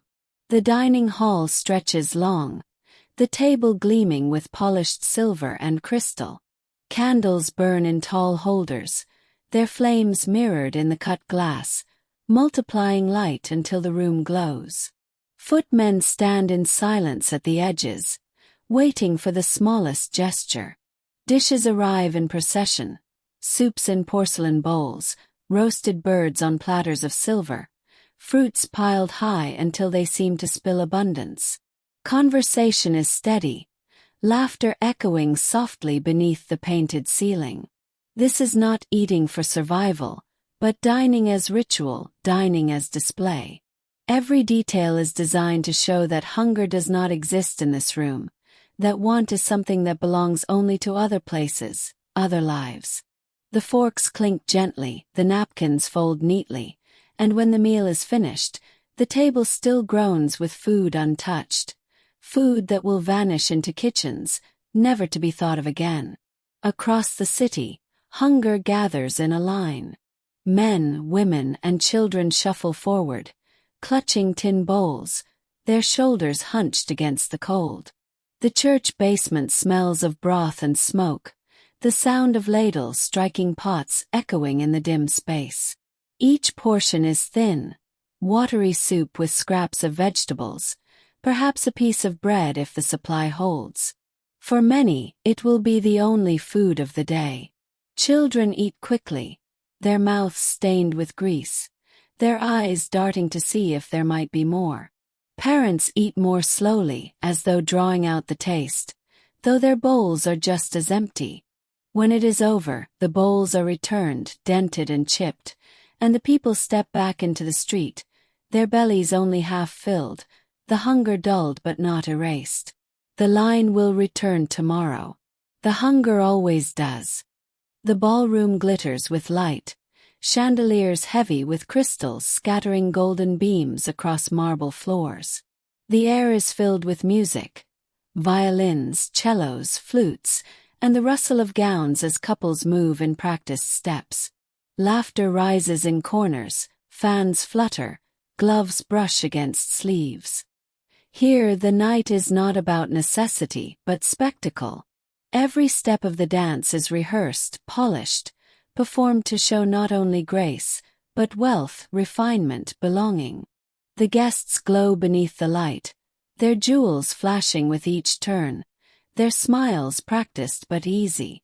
Beyond the doors, the city is dark, but within these walls, there is no shadow, no want. Only light, only music, only the soft rhythm of lives untroubled by the weight of hunger. On the cobblestones outside, another dance unfolds. A fiddler plays beneath a gas lamp, his bow worn, his instrument scratched, but the music rises strong enough to cut through the night air. Children dance barefoot, their feet slapping against the stone, their laughter sharp and high. Mothers clap along, fathers smile, and for a brief moment the hunger, the damp, the cold are forgotten. This is not the grandeur of a ballroom, but it is joy, fragile and fleeting. The music wobbles, the fiddle squeaks, but the dancers do not care. Their steps are uneven, their shoes worn through, but their laughter is real. And when the bow drops, when the music stops, the shadows return, and the street is only stone once more. At midnight, your carriage rolls smoothly through the city streets. Lamps glow in neat rows, their light catching the polished wood and brass of the wheels. Inside you are warm, wrapped in blankets, cushioned by leather seats. The horses' hooves strike a steady rhythm against the cobblestones, but you barely feel the movement. The city drifts past outside the glass, blurred, softened, turned into a passing dream. The carriage is a cocoon, a private world rolling forward, untouched by rain or cold or fatigue. You lean back, eyes heavy, lulled by the sway, the gentle rhythm of wealth that carries you where you wish to go without effort, without pause. At the same hour, a man trudges home on foot. His boots are worn through, his soles aching with every step. The street is slick with rain, puddles shining beneath the gaslight. He pulls his coat tighter, but the fabric is thin, the cold seeping through. The walk is long, too long, each step dragging, each breath a fog in the air. He passes others like him, shoulders hunched, heads bowed, silent in their exhaustion. There is no carriage to carry him, no cushion to soften his journey. Only stone, only cold, only the weight of distance between where he is and where he must be. Back in your home the bed is prepared. The sheets are linen, crisp and cool, scented faintly with lavender. Pillows are fluffed high, a canopy drawn above. The room glows softly from a single lamp, the air warm from a fire banked low. You slip beneath the covers, the mattress yielding perfectly to your form. Sleep comes slowly, gently, without worry. There is no noise here, no draft, no hunger. Only the softness of wealth, wrapping you until morning. In a tenement, a family lies close together on a single mattress stuffed with straw. The air is cold, the draft slipping through cracks in the walls, the candle already burned down to a stub. The blanket is thin, the straw rough against their skin. They sleep because they must, but the sleep is restless, broken by coughs, by shivers, by the gnaw of hunger that even exhaustion cannot quiet. The night is not peace. It is endurance, and still morning will come. At your breakfast table, the newspaper lies folded beside your plate. The ink is fresh, the paper crisp, the words neatly printed. You lift it in silence, sipping tea as you scan headlines of politics, of empire, of trade. Knowledge arrives with ease, delivered each morning without fail, ready to inform, to shape opinions, to entertain. The words belong to you as naturally as the silver spoon at your side. On the street, the news does not arrive with ease. It must be shouted, sold, carried by a boy who runs barefoot through the damp, crying headlines in a voice that cracks with cold. His hands are blackened with ink, his pockets heavy only with unsold papers. He waves them in the air, hoping for coins, chasing customers with a persistence born not of choice, but of need. Sale is a meal. Each unsold paper is a night of hunger. In the late afternoon you stroll the garden paths. Roses bloom, trimmed and trained, fountains sparkle, gravel crunches softly beneath your shoes. The air is clean here, fragrant with flowers and damp earth, a private paradise walled off from the noise of the city. Time slows. Every step feels chosen, deliberate, effortless. The garden is beauty for beauty's sake, cared for by hands you will never see. Scene 118, the alleyway. In another part of London, the garden is a narrow alley, its stones slick with waste, its walls dripping with damp. Children play among broken crates, their laughter cutting through the gloom, though their games are made from scraps. The air is heavy, sour, carrying the smell of smoke and sewage. There is no beauty here, no roses, no fountain. Only stone, only damp, only survival pressed into every corner. At night, you sit in a velvet-lined box overlooking the stage. The singers appear in glittering costume, their voices rising and falling, filling the grand hall with sound that shakes the air. The audience sits in hushed awe, their eyes shining, their hearts lifted. For you, the opera is culture, refinement, art preserved and perfected over centuries. You listen with ease, knowing the performance is for you, for your class, for those who can afford such beauty without cost to their survival. Outside, a woman sings with a shawl wrapped tightly around her shoulders. Her voice is cracked from cold, but she pours everything into the melody, her breath rising in the lamplight like smoke. She sings for pennies, for coins tossed carelessly into her tin. Some listen for a moment, others hurry past. For her, music is not leisure. It is lifeline. The notes are not polished, not perfect, but they are raw, real, and they carry against the night air. When her voice falters, she coughs, wraps her shawl tighter, and begins again. She must. The sun breaks weakly through the London haze, casting pale light over Hyde Park. Your horse waits, brushed to a gleam, saddle polished, reins supple. You mount easily, the stirrup steady, the animal obedient beneath your touch. Along the broad lanes carriages pass, other riders nod politely, their attire immaculate. The air smells faintly of damp earth and leaves, but here it is fresh, wide, open, a retreat from the city's smoke. Your pace is unhurried, a canter that feels smooth, controlled like wealth itself. Around you, the park stretches vast and green, space reserved for leisure, for display, for the luxury of those who can afford to ride simply for pleasure. Each hoofbeat is steady, confident, striking against the path as though announcing not just your presence, but your place in the world. This ride is not necessity. It is freedom shaped by privilege, a morning carved away from labor, leaving only the rhythm of hooves, the sway of leather, the certainty that the day will wait for you. At the park's edge, another sight unfolds. A group of boys gather, their clothes torn, their caps too large for their heads. They press against the railings, watching the riders pass with wide eyes. Some imitate the motions, swinging invisible reins, making clicking sounds with their tongues, their laughter carrying faintly through the iron bars. They have no horses, no saddles, no polished boots.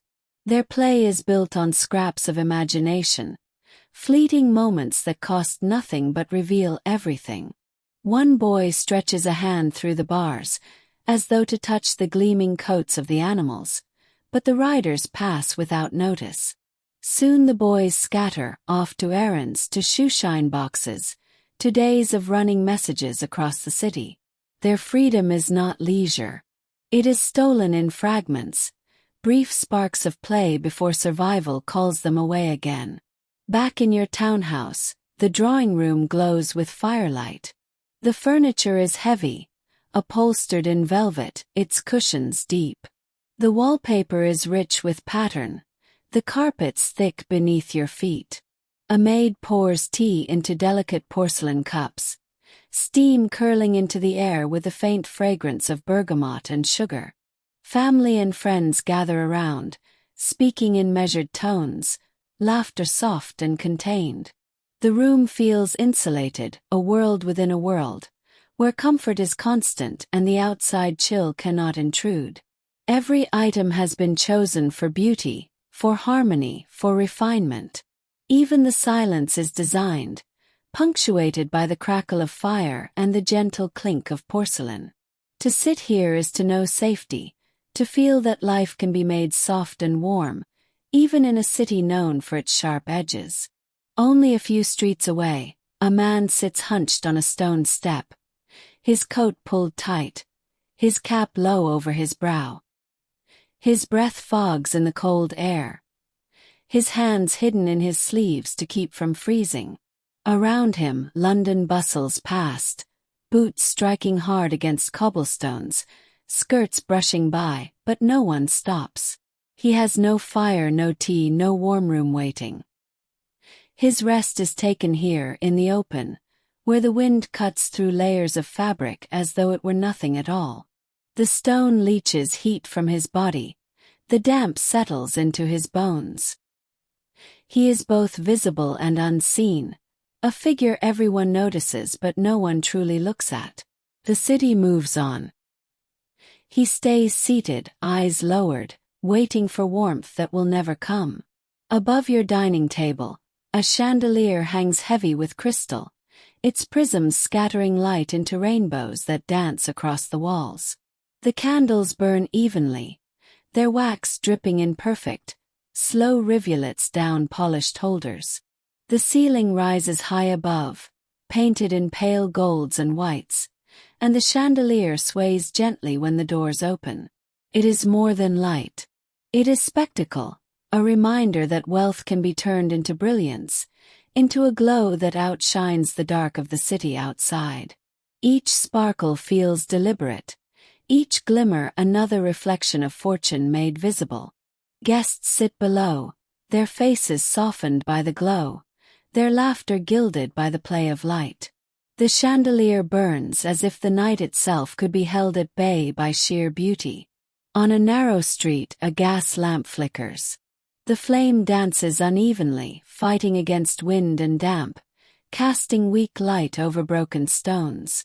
The shadows loom longer than the glow, stretching across walls where paint peels, where windows gape like hollow eyes. Children huddle near the post, their faces lit in fleeting bursts, bright for a moment, then swallowed in darkness. The lamp sputters, flares, then settles into a dull glow that barely touches the edges of the alley. It is enough to see, not enough to comfort. The night presses close here, heavy and damp, the dark swallowing sound and warmth alike. The lamp burns because it must, not because it makes the world beautiful. Its light is thin, fragile, easily broken by the city's shadows. Outside your home, a coach pulls up softly, its wheels crunching against gravel. The horses snort, their breath curling into the cold air, but the coach itself gleams, polished wood, brass fixtures, leather interiors hidden within. A footman leaps down, opening the door with a smooth gesture, his gloved hand offered. You step down easily, your boots never touching the dirt, your coat swept into place by another servant.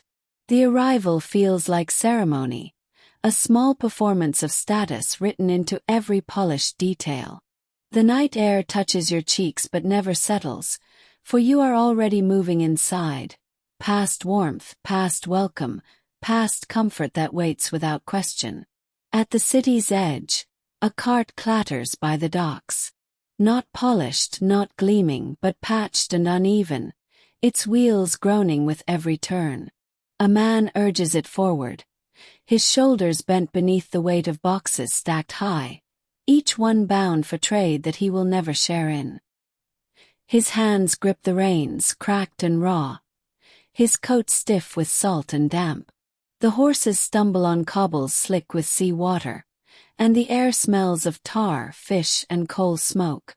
There is no ceremony here, no performance. Only work, only labor, only movement that wears the body down even as the city demands it continue. The docklands never gleam. They grind. The parlor walls are lined with portraits, each one framed in heavy gilt, each face painted with practiced dignity. Ancestors gaze down in oil and pigment, their eyes steady, their clothes resplendent. The family line is preserved in brushstrokes, their wealth frozen across generations, their names written beneath in careful script. Guests admire them in silence, nodding at familiar features carried forward through bloodlines. The portraits are not just art, they are legacy, proof that wealth endures, that memory here is not fleeting but preserved in color, in gold, in permanence. You sit beneath them, feeling their gaze upon you, as though the very walls remind you that luxury is not only yours, but your birthright. In a tenement room, the walls tell a different story. No gilt frames, no painted oils. Only cracks spreading like veins across plaster, names scratched faintly by children's hands, tally marks for days passed in cramped spaces. The walls remember not legacies, but survival.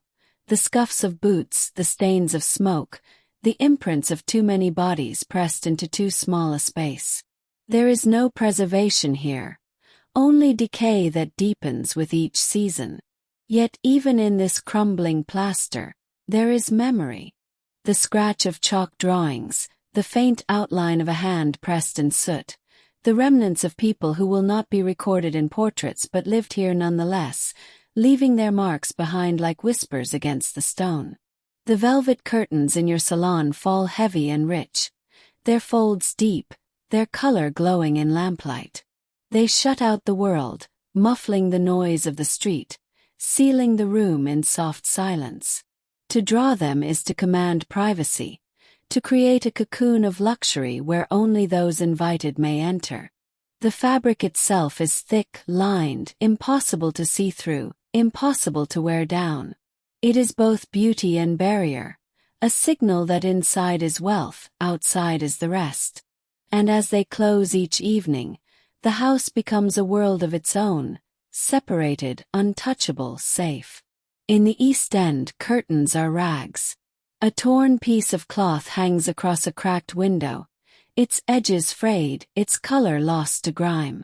Does not keep out the noise. Does not keep out the cold. The wind slips through, carrying damp air that settles heavy against the walls. The rag flutters when the door opens, weak, thin, easily moved. But still it hangs there because even here people try for privacy, for dignity, for the smallest gesture of home. It is not velvet. It is not thick. But it is something, and something is more than nothing. In the drawing room, the fire roars within a grand stone hearth. Carved figures stand at its edges, their faces solemn, their stone polished by years of hands resting near the warmth. Logs crackle, sparks leap, the air glows golden. The fire is tended by servants, wood brought in from stacks that never seem to dwindle. Its heat fills the room, reaching every corner, making winter distant, a threat only glimpsed through windows. Here the fire is comfort. It is luxury shaped into flame, controlled, constant, eternal. In a tenement, the fire is small, a single grate filled with scraps of coal gathered from the streets. Families huddle close, knees almost touching, their hands stretched toward the meager flames. The fire flickers uncertainly, its heat barely reaching the edges of the room. Each scrap burns too quickly, leaving only ash and the bitter smell of smoke. Children cough, the air heavy, but they do not move back. The small circle of warmth is worth the sting. Here fire is not abundance. It is hope in miniature, a fragile line against the cold pressing at every wall. In your pocket lies a golden watch, heavy, gleaming, precise. The chain glints as you draw it out, the cover flipping open with a satisfying click. Inside, the hands move steadily, marking time with confidence, each second perfectly measured. The watch is not only tool but ornament, a symbol of status, of wealth that commands not only space but time itself. When you check the hour, you do so not with worry but with leisure, as though the day bends to your will, waiting for you to decide how it will unfold. On a mantel in a crowded room, a broken clock sits, its hands frozen at a time long past. No one remembers when it stopped. It ticks no more, but still it rests there, a presence, a shape. The family uses church bells to know the hour, or the position of the sun, or the hunger in their stomachs. The clock is ornament now, not function, a relic of what was once precise but is now only silent. Does not command the day commands them. A handkerchief lies folded neatly in your pocket, embroidered with initials, perfumed lightly with rose water. It is linen, smooth, fine, a touch of fabric meant not for necessity but for refinement. To raise it to your lips is to do so with grace, the scent carrying soft sweetness even in the midst of crowded rooms. It is small, delicate, yet its presence speaks loudly, a symbol woven in thread that whispers of wealth. In the poorer quarter, a rag is pressed to a child's nose, coarse and damp, rough against the skin. It is not embroidered, not perfumed, only torn from a shirt too worn to keep whole. It carries no sweetness, only the sourness of damp cloth. But it serves, clumsy though it may be. It is wiped against chapped skin, folded back into a pocket already frayed, ready to be used again. Its silence speaks too, not of wealth but of want, of making do, of enduring with what little can be kept close. You sit in a private theater box, the curtains drawn back, the view perfect. Actors stride across the stage, their voices carrying, their gestures grand. Costumes shimmer, sets change, the story unfolding in painted light. Around you, laughter rises, applause bursts, the audience leaning forward in delight. The play is not necessity. It is spectacle, an evening shaped into performance, a gift for those who can afford to sit and watch while the world beyond the theater waits unseen.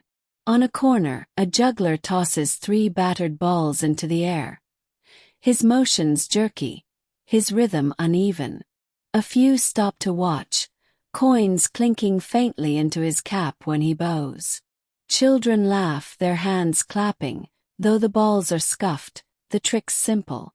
The performance is brief, shaped not for art but for survival, a gathering of attention long enough to earn bread.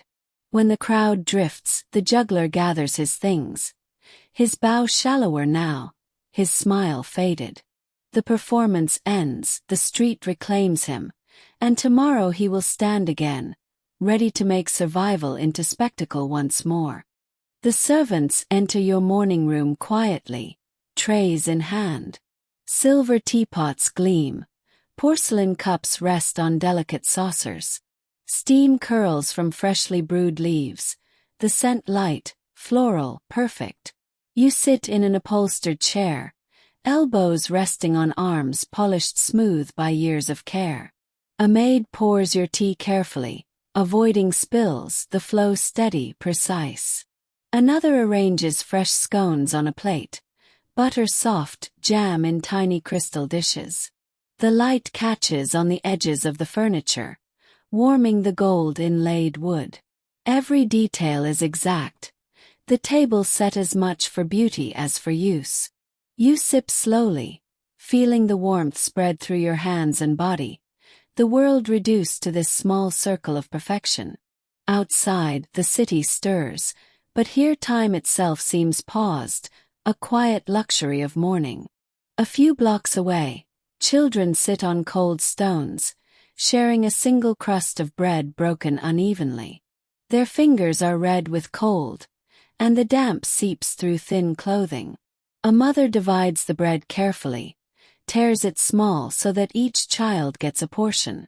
They eat quickly, eyes darting toward the street, alert for danger, alert for a coin tossed from a passerby. The morning smells of smoke, waste, and damp are sharp, pressing against their noses as they chew. There is no comfort here, only the quiet desperation of hunger and survival. Each mouthful is a temporary reprieve, a small victory before the day drags them toward labor again.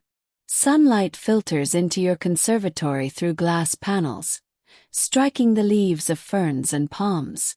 The warmth feels almost tangible, heavy on the skin like a soft blanket. A silver tray rests nearby, untouched, waiting with fresh fruit and pastries. The air is fragrant with blooms, and the faint sound of a fountain trickles in the background.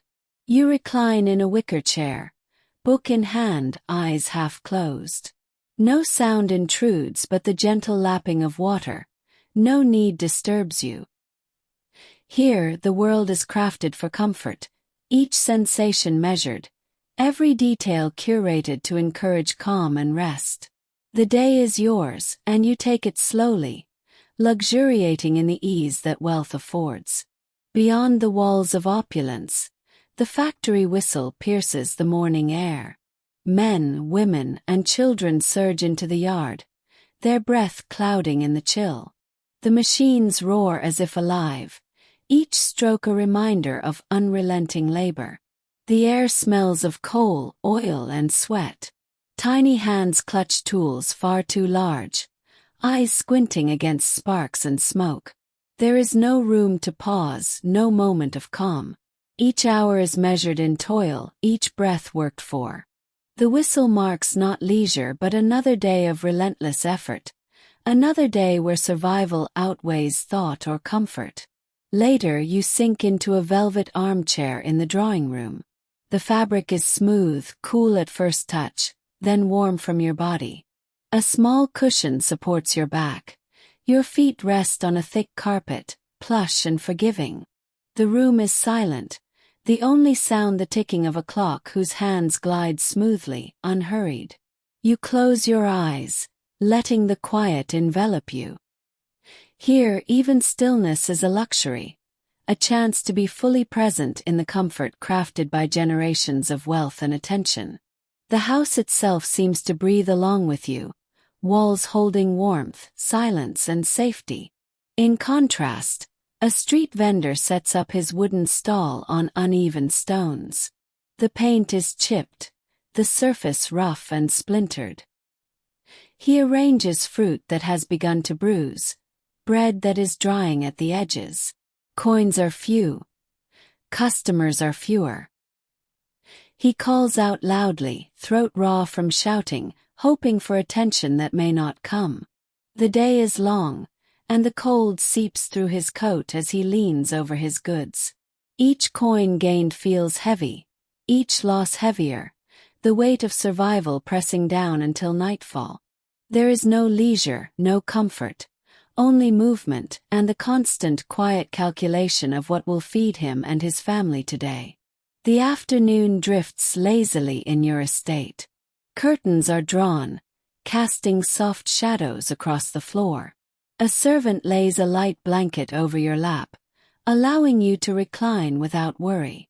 The air carries the faint scent of polished wood and fresh flowers.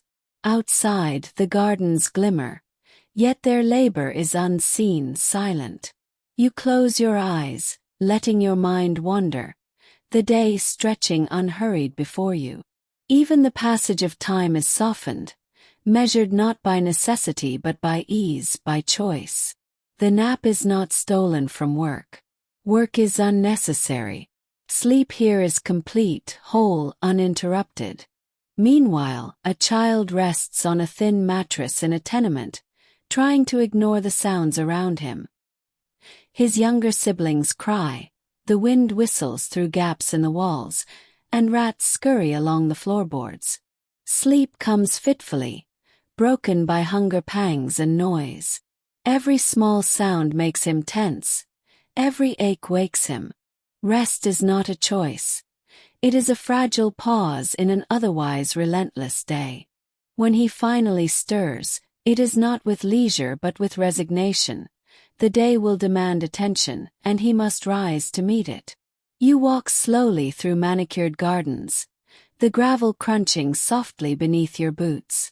The sun warms your back, a gentle caress. Flowers bloom in carefully arranged beds, and fountains sparkle in the distance, water catching sunlight like diamonds. Servants trim edges, unseen hands shaping beauty around you. The stroll is unhurried, a pleasure in itself, a moment to breathe and observe. Each detail of the garden is deliberate, created for your ease, designed to calm and delight. Here, nature bends to human desire, curated to soothe and impress simultaneously. In a neighboring alley, children play in mud, barrels tipped to collect rainwater. The air smells of refuse and damp wood, and shadows cling to every corner. Their games are improvised, often interrupted by the tasks of fetching water, carrying bundles, or begging for coins. The day offers no leisure, only fragments of play stitched between labor and survival. Laughter rises but is jagged, fleeting, swallowed quickly by the harsh city around them. In your dining room, supper is served by hands that move with practiced silence. The table glows under the light of polished silver and crystal glasses. Rich foods steam from platters, untouched until distributed to guests who converse softly, sipping wine, tasting dishes designed for flavor and presentation alike. The room smells of roasted meats, spices, fresh bread. No one here worries about the next meal, for abundance surrounds every plate, every gesture. Conversation flows, laughter rises in soft arcs, the rhythm of the room unbroken by necessity or care. Across the city, hungry men and women wait in line outside a church basement. Bowls clatter, ladles scrape against metal, and soup pours thinly into waiting hands. The steam rises against the cold morning air. Children tug at their parents, murmuring quietly, eyes bright despite exhaustion. Each portion is precious, a temporary reprieve from hunger. The line moves slowly, each person silently measuring how long they can stretch what little is given. There is no leisure here, no laughter without concern, only the pressing need to survive the day. As the day wanes, light spills golden across your conservatory. The windows catch the sunset, painting the floor in hues of amber and rose. Plants are groomed, flowers arranged just so, the air scented faintly with bloom. You sip wine, the warmth of it blending with the glow, the hush, the softness of the room. Time stretches easily, measured in shadows and warmth, not necessity. Outside, the city grows dim, but here light persists, abundant, gentle, carefully managed. In the streets, gas lamps flicker and sputter, their light weak against the growing dark. Children chase each other through puddles, feet wet, coats soaked. Shopkeepers close doors, carts are secured, and men and women hurry home, carrying what they can. The lamps give a semblance of safety, but shadows stretch long, and the chill creeps in. The night is not softened by gold or velvet, only lit unevenly, fragile against the black that surrounds. At home your bed is prepared, sheets linen smooth, cool to the touch. Pillows support your head, the mattress yielding beneath your weight. The room glows faintly from a lamp on the nightstand, the air warm from the fire banked low. Servants leave quietly, doors closing without a sound. You lie back, sinking into the softness, letting the warmth of wealth wrap around every inch of you. Sleep comes easily, without disturbance, without hunger, without fear. Even the ticking of a clock seems rhythmic, like the measured heartbeat of the house itself. In a small room elsewhere, a family lies on a straw mattress stuffed thin. The floor is cold, the walls damp, the blankets threadbare. Children press close to parents for warmth, bodies trembling. Sleep comes fitfully, punctuated by coughs, by hunger, by distant noises. There is no luxury to cradle them, no warmth prepared in advance. Rest is fought for, grasped in moments between toil and survival. When morning comes, it will arrive with urgency, dragging them back into the rhythm of need. In your library the fire burns steadily. Logs crackle, sending sparks upward, the hearth lined with polished stone. Shadows dance gently on walls lined with books and portraits. You sit close, a book open, tea beside you, and the world beyond the windows seems distant, softened by walls, by flame, by design. Here warmth is constant, fire abundant, light controlled. Even in winter, the room is perfect, a sanctuary of leisure and comfort. On the other side of the city, a small grate struggles to provide heat. Coal hisses, smoke curls upward into the room, and the family huddles near, trying to share every flicker of warmth. Children shiver, blankets thin, each log burned carefully, rationed to last as long as possible. The fire is fragile, temporary, a brief barrier against the cold that presses against the walls. Its glow is fleeting, warmth measured, hope small. A string quartet plays softly in the drawing room. The notes rise smoothly, filling the space with delicate harmony. Guests listen with heads tilted, cups of wine held loosely in hand. The music is leisurely, performed for beauty alone, lingering in the air like perfume. Each note carries effortlessly, a product of refinement, training, and wealth. No one here worries about hunger, discomfort, or the pressing demands of survival. Outside, a woman sings beneath a gas lamp. Her voice cracks, the melody uneven, but the song rises anyway, carrying against wind and damp.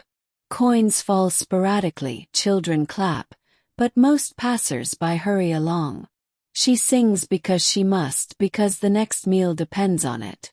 The night is harsh, cold, unforgiving, and yet she continues, voice raw but determined, her song both plea and survival. When she stops, she gathers her shawl, clutching it close, ready to repeat again tomorrow. Sunlight streams through tall windows, bouncing off marble floors and gilded moldings. Your breakfast room is quiet, polished, serene. A silver tray awaits, covered with fresh fruit and warm pastries. Servants glide in, moving with practiced precision, their steps silent on the thick carpet. The air is scented faintly with lemon zest from marmalade, mingling with the faint smoke of a small fire.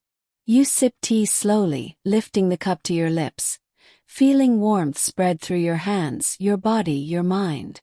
Time feels expansive here, each moment stretched by comfort, by ease, by the knowledge that the day is yours to shape as you wish. Outside, London moves and roars, but inside, sunlight and marble create a private world of calm, quiet, and measured pleasure. Beyond the grandeur, children huddle in narrow streets, their small hands clutching tattered cloaks against the biting morning air. A baker's discarded crust is prized, and coins are scarce. They scramble over cobbles, collecting coal scraps to warm a bucket of water for breakfast. The wind bites their faces, and their stomachs growl with hunger. Every step is labor. Every small meal is survival. Laughter occasionally rises, fleeting and sharp, quickly swallowed by the harsh city around them. There is no leisure here, only the measured rhythm of endurance, of bodies pressed against cold stones, seeking warmth wherever it can be found. The library is vast, the ceiling high, the walls lined with shelves filled with leather-bound tomes. A fire glows steadily in the hearth, warming the room evenly. You settle into a deep armchair, a book open, the words unfolding like silk across your mind. The air is perfumed faintly by polish and old paper, the glow of the fire softening edges. No task calls. No hunger interrupts. Even the ticking of a clock seems measured to match your breathing. Knowledge and comfort coexist here, curated, abundant, and effortless. Each page turned is a luxury, an indulgence in thought, imagination, and ease. In contrast, the factory floor vibrates with unceasing noise. Gears grind, hammers strike, machines scream as men, women, and children toil in unrelenting rhythm. Dust coats their clothes and faces. Sweat streaks their hair. Tiny hands manipulate dangerous tools. Eyes strained, backs bent. Breaks are rare, meals hurried, often cold. The workday stretches endlessly, measured only by the factory bell. There is no luxury, no calm, only the relentless push of labor, the pressing weight of survival. Time is tyranny here, each moment stolen by necessity, each breath earned through effort. Afternoon sunlight falls softly across your study. The curtains filter the light, turning it golden and warm. A silver inkstand sits ready, quills sharpened, paper laid carefully before you. Every detail, from polished wood to the scent of freshly pressed paper, is curated for comfort and ease. Writing here is not toil but pleasure. Each word flows without worry, each decision made in quiet contemplation. The world is outside these walls, distant, softened by the luxury of time, space, and preparation. Every movement is deliberate, every sensation a reminder that life here bends to your will. A few streets away, a classroom is dim and cramped. Children sit on broken benches, hunched over worn slates, chalk scraping across surfaces uneven from wear. The air smells of coal smoke and damp wood. Hunger gnaws at bellies, distracting concentration, and the teacher's voice rises above coughs and whispers. There is no luxury, no soft paper, no warmth. Learning is fought for in fragments, a precious escape from streets that demand attention to survival. Every line of writing, every number solved, is victory. Yet as soon as the bell rings, the world reclaims them, returning them to its harshness without pause. The drawing room glows under candlelight. Plush chairs and sofas invite you to sink in, the carpet soft beneath your feet. A footman pours tea from silver pots into cups lined neatly on a tray. Conversation drifts gently among guests. Laughter is soft, careful. The room is insulated from the city's chill, from noise, from want. Every object, from gilded picture frames to polished tables, reflects care, order, and abundance. Even the act of drinking tea is ritualized, deliberate, leisurely. Outside, London waits with chaos and noise, but here the evening stretches in calm, golden hours, shaped entirely for comfort and ease. In a crowded street, a kettle steams in a doorway. Men, women, and children press forward, bowls clattering as ladles scoop thin, watery soup. The smell is faintly of vegetables, but mostly of metal and coal smoke. Each portion is small, measured, precious. Conversation is hushed. Movements careful. Those who cannot stand long fall to the floor, waiting for a moment of reprieve. Hunger is ever present. Each spoonful barely sates it. There is no laughter, no leisure, only the rhythm of survival, measured bite by bite, bowl by bowl, as the city presses against the fragile warmth of the soup. Later, the library again. Velvet curtains drawn, the fire glowing warmly. Books stand in neat rows. The scent of leather and ink is soft, familiar. You read, leaning back, letting time flow slowly around you. Even shadows seem designed to comfort. Outside, the city is dim, distant, softened by walls and wealth. Each page turned is meditation, each word absorbed without pressure. Here, knowledge is abundant, time is unhurried, comfort is constant. Even the act of thinking is pleasure, untouched by need, untouched by want. Meanwhile, a small room echoes with faint whispers. The children sleep fitfully on straw mats, blankets thin, walls damp. Parents whisper quietly, trying not to wake them, eyes heavy with exhaustion. The day is done but relief is partial. Hunger lingers. The cold seeps through cracks in the walls. Every sound, every draft interrupts sleep. Here, quiet is precious but fragile, never complete. The night is endurance, measured in breaths and closeness, not in comfort or calm. In your home, a staircase rises in polished wood, balustrade carved with delicate care. The steps gleam, catching the candlelight as you descend. Servants follow silently, anticipating your movement, opening doors without a sound. Each step is cushioned by carpets, each motion graceful. The house itself seems to flow around you, anticipating your needs, shaping the architecture to suit not function, but comfort and beauty. Even walking becomes ritual, an extension of wealth itself, effortless, measured and calm. Outside, a man carries a heavy load along uneven cobbles. The stones are slick from rain, boots worn through, hands blistered. Children follow, helping where they can, small faces set in concentration. The day stretches long, each step exhausting, each load pressing down. There is no design, no soft path. Only rough stones, heavy burdens, and the relentless rhythm of survival pressing against every bone. The city does not anticipate them. It does not soften for their steps. It is alive, indifferent, demanding, harsh. Evening returns to the conservatory, the air scented faintly with blooming flowers. The glass reflects the soft glow of lamps, the shadows of leaves stretching along the floor. You recline, feet resting on cushions, a small tray of fruit beside you. Time flows slowly, unhurried, every sensation measured and abundant. The world outside is distant, softened, contained.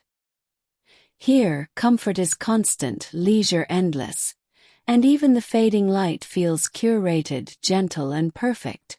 At the same hour, a thin curtain flutters against a cracked window. The cold air presses inside, dust mixing with smoke from nearby fires.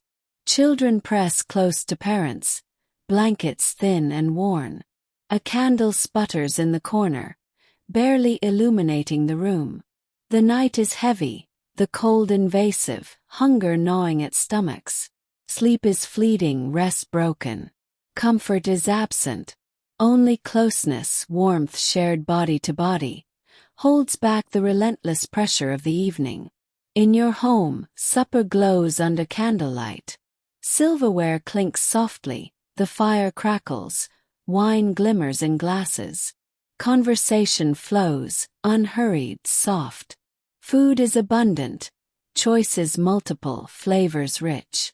The room smells of roasted meats, baked bread and spices. Every detail reflects abundance, from polished surfaces to the gentle warmth. Time is not pressing. Hunger is forgotten. The night stretches calmly, a deliberate design of comfort, luxury, and ease. Outside, a bread line snakes down the street. Families wait silently, tired, cold, stomachs empty. The loaf is small, shared carefully. The line moves slowly, measured by the rhythm of distribution, coins and scraps. Children squirm, parents whisper, the wind cutting sharply. Relief comes only briefly. Hunger persists, pressing against bones and patience alike. Night here is not calm. It is endurance, each moment marked by the weight of need. Soft music rises in the drawing room again. Strings played delicately, notes flowing through the air. Guests lean forward, captivated. The room glows, warm and secure. Time flows freely, unhurried. Comfort is everywhere. Even thought is effortless. Every detail orchestrated for beauty. Outside, the city continues, but here nothing intrudes. Music is pleasure, abundance, ease, and a shield against the world beyond. In a neighboring street, a woman raises her voice against the chill. Coins drop sporadically. Her hands shake with cold. Her voice cracks under strain. Music here is not leisure. It is survival. Every note carries hunger and hope, echoing faintly off the walls. The night presses close, indifferent. She continues, relentless, her song both work and prayer, a fragile attempt to transform attention into sustenance. Night returns to your bedchamber.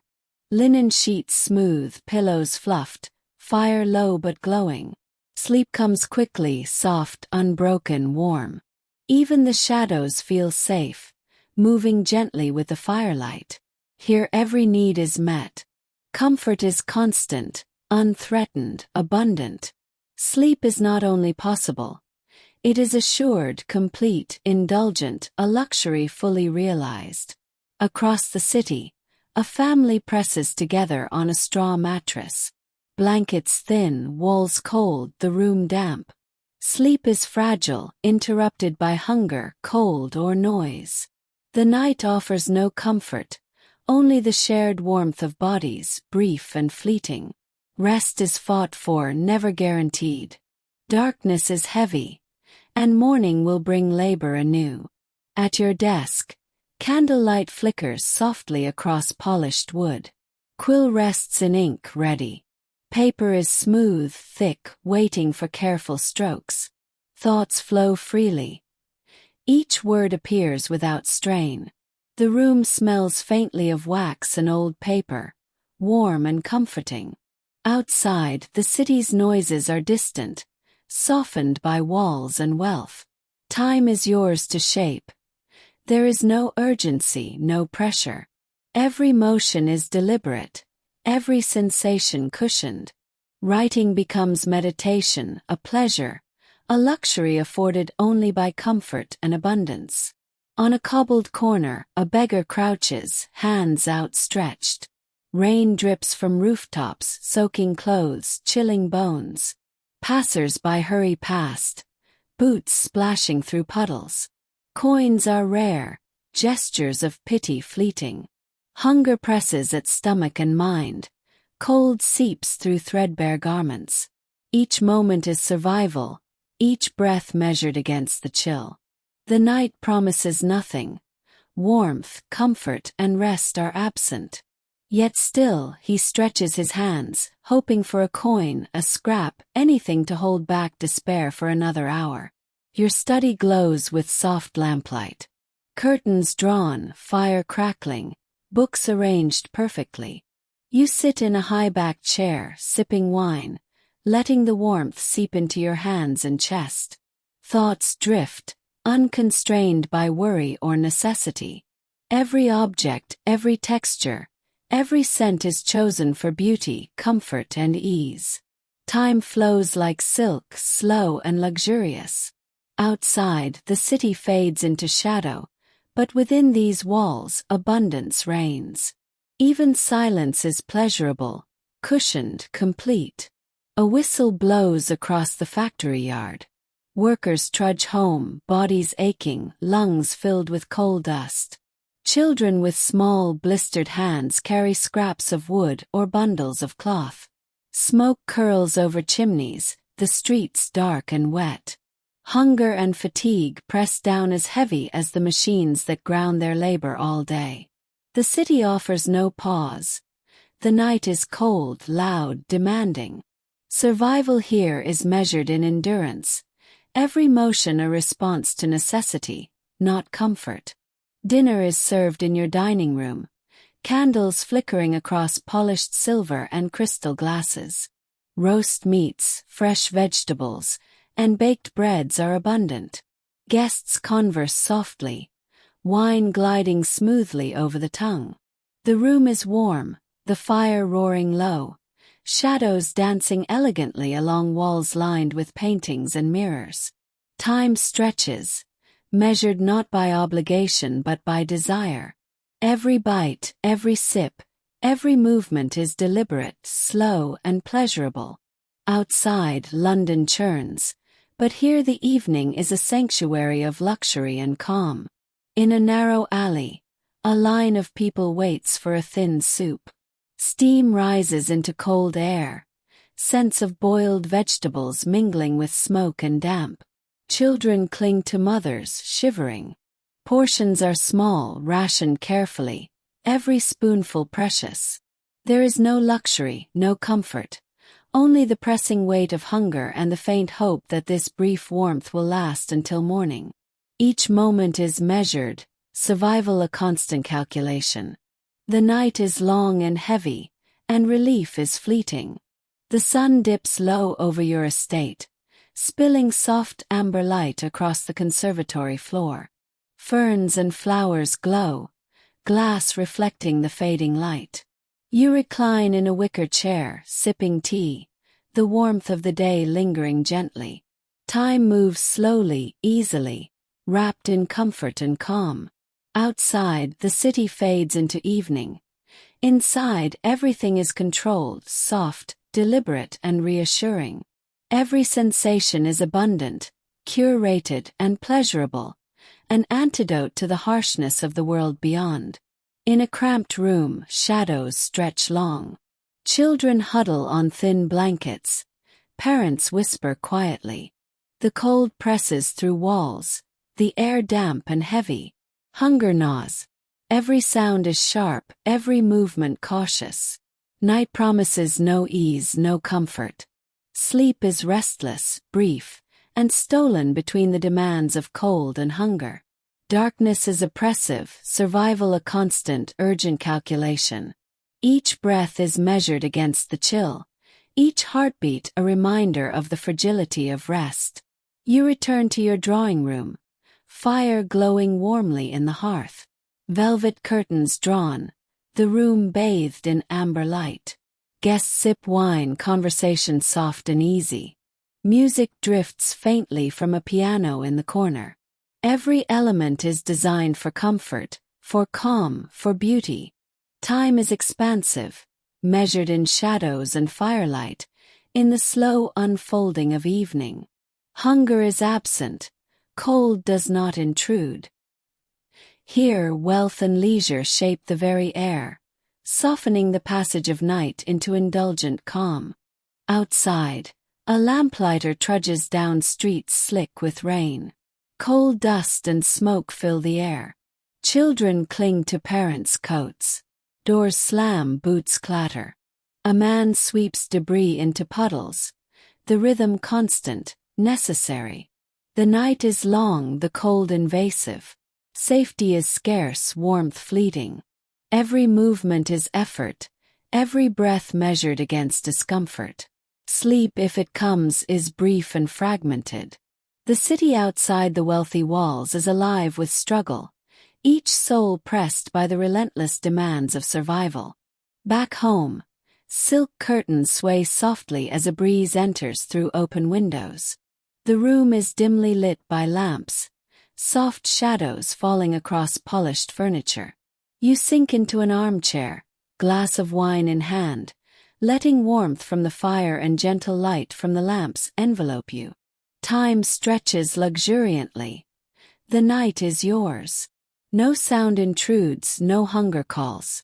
Even the air feels curated, infused with comfort and quiet, bending itself around your ease. Every sensation reminds you of abundance, of calm, of uninterrupted leisure.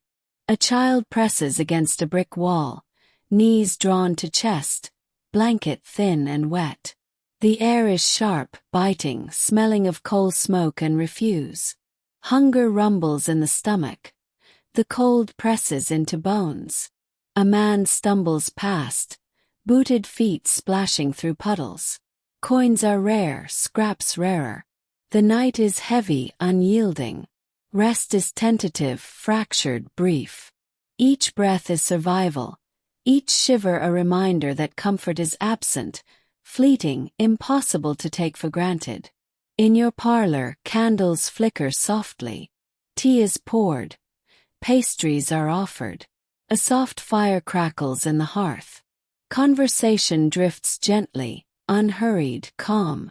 Outside, the city fades into night. Inside, abundance reigns. Comfort is complete, constant, pervasive. Time is unbroken, measured in warmth, light, and gentle movement. Even silence is pleasurable, soft, and luxurious. Each sensation is deliberate, crafted, and endlessly abundant. A vendor packs up his stall as night falls. The street is dark and cold, puddles reflecting weak lamplight. Children clutch at him, asking for coins. Adults murmur tiredly, hands empty. The day's work is done, yet exhaustion presses, hunger persists, and sleep will be shallow. Survival dominates every motion. Comfort is absent. The night is long and indifferent, pressing against thin clothing, fragile hopes, and small gains. The strings of a quartet drift across the drawing room. Music is soft, precise, luxurious. Guests sip wine, lean into conversation, glance at paintings, and watch the fire. Every note is deliberate, every shadow designed to comfort. Time stretches easily, leisurely, each movement unhurried, each sound carefully balanced. Hunger does not intrude, cold is absent. Here life flows without pressure, rich with pleasure and ease. Outside, a child sits on a cold stone step. The wind bites, rain drips from rooftops. Hunger gnaws. Coins fall rarely. Gestures of kindness are brief. Each breath is measured against cold and exhaustion. Darkness presses. Sleep comes briefly if at all. The street offers no ease, only pressure and the constant calculation of survival. Night is heavy, unyielding, and mercilessly real. You ascend your grand staircase, wood polished, balustrade smooth beneath your hands. The fire glows softly in the hall below. Every step is effortless, each movement deliberate. Silence is complete, broken only by the faint crackle of the hearth. The house itself seems alive, bending to your ease. Time stretches endlessly. Comfort is absolute. Even the air feels luxurious, warm, and safe. Night flows gently, cushioned by wealth and order. In a narrow tenement hallway, the sound of coughing echoes faintly. Children cling to parents, blankets thin and damp. The air smells of coal, smoke, and sweat. Hunger is persistent. Cold presses. Each breath, each movement requires effort. Night offers no calm. Rest is fractured, temporary. Darkness feels heavy, pressing, and long. Every sound is sharp, every shiver constant. Survival a continual calculation. Your bedroom glows softly, the fire low, silk curtains drawn. Linen sheets await. Pillows fluffed, mattress yielding. A final sip of wine, a soft sigh, and sleep comes easily, unbroken, warm, and deep. The night is calm, secure, abundant. Comfort is absolute, constant. Even shadows are gentle, wrapping the room in soft embrace. Time flows slowly, deliberately, luxuriously. Across the city, a family lies on a straw mattress, blankets threadbare, walls damp. Children stir, waking from fitful sleep. Hunger gnaws. The cold presses. Rest is never assured. It comes briefly, stolen between discomforts. The night is heavy, oppressive, long. Survival dominates every breath. Darkness is absolute, and comfort is absent, leaving only the fragile warmth of bodies pressed together. Sunlight spills through tall windows, illuminating gilded walls in warm golden tones. Your breakfast room is quiet, silverware polished, tea steaming in delicate cups. Servants glide in silently, placing fruit and pastries with precision. Every surface gleams, every detail curated for comfort and beauty. The air smells faintly of lemon and wax. You sip tea slowly, feeling the warmth spread, the calm of wealth settling over you. Time here is unhurried, expansive, luxurious. Outside, London hums and roars, but inside, light and order create a cocoon of ease, a perfect beginning to the day. In narrow alleys, children huddle together, thin coats soaked with morning dew. Hunger presses at their stomachs, cold bites at their fingers. A scrap of bread is shared among them, each piece precious. They scurry over wet cobbles, small hands clutching what little warmth they can find. The city moves past, indifferent to their plight. Every breath is measured, every shiver a reminder that survival comes first. Laughter bursts occasionally, sharp and fleeting, swallowed quickly by the chill. There is no leisure, only the constant negotiation of cold, hunger, and need. Afternoon sunlight filters through lace curtains, casting intricate patterns across the carpet. A fire crackles gently in the hearth. You recline in a velvet armchair, wine in hand, watching shadows stretch lazily across the room. Books rest neatly on shelves, polished surfaces reflect light, and the air carries faint fragrance of flowers and polish. No noise intrudes, no hunger interrupts. Time flows slowly, each moment deliberate, cushioned, comfortable.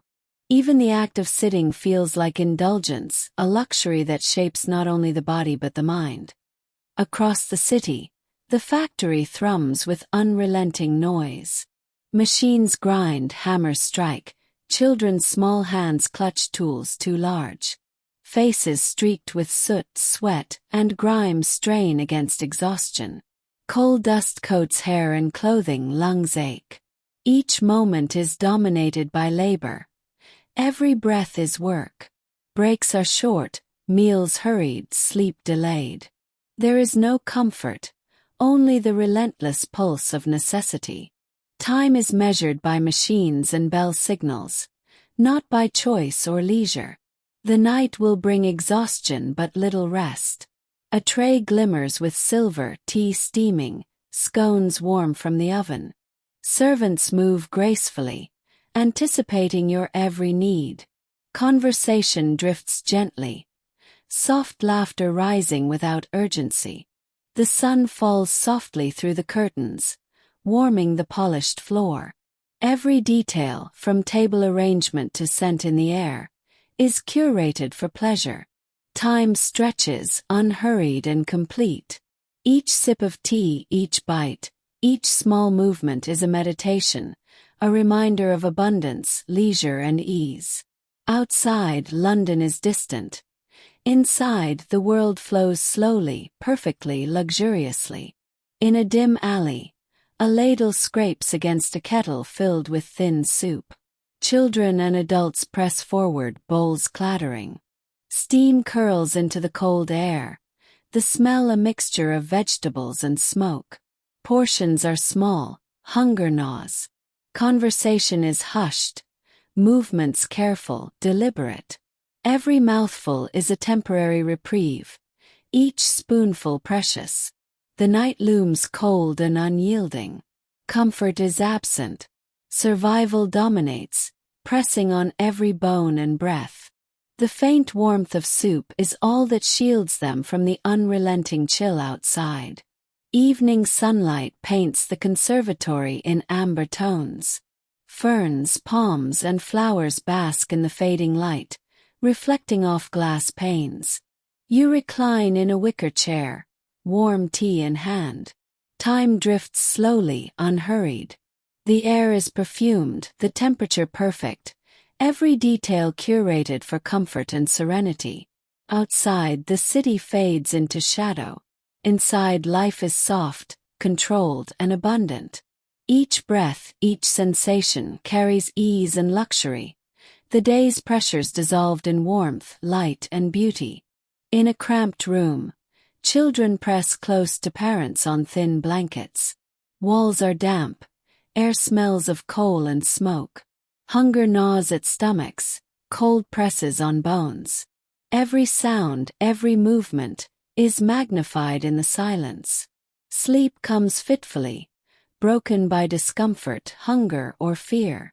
Night is heavy and unforgiving.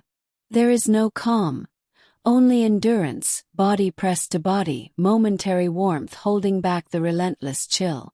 Darkness dominates, pressing on every breath, every thought. Back home, a fire roars in the drawing room hearth. Velvet curtains drawn, lamps casting soft light. The room glows warmly. Guests sip wine, conversation flows. Music drifts from a piano. Time stretches without urgency.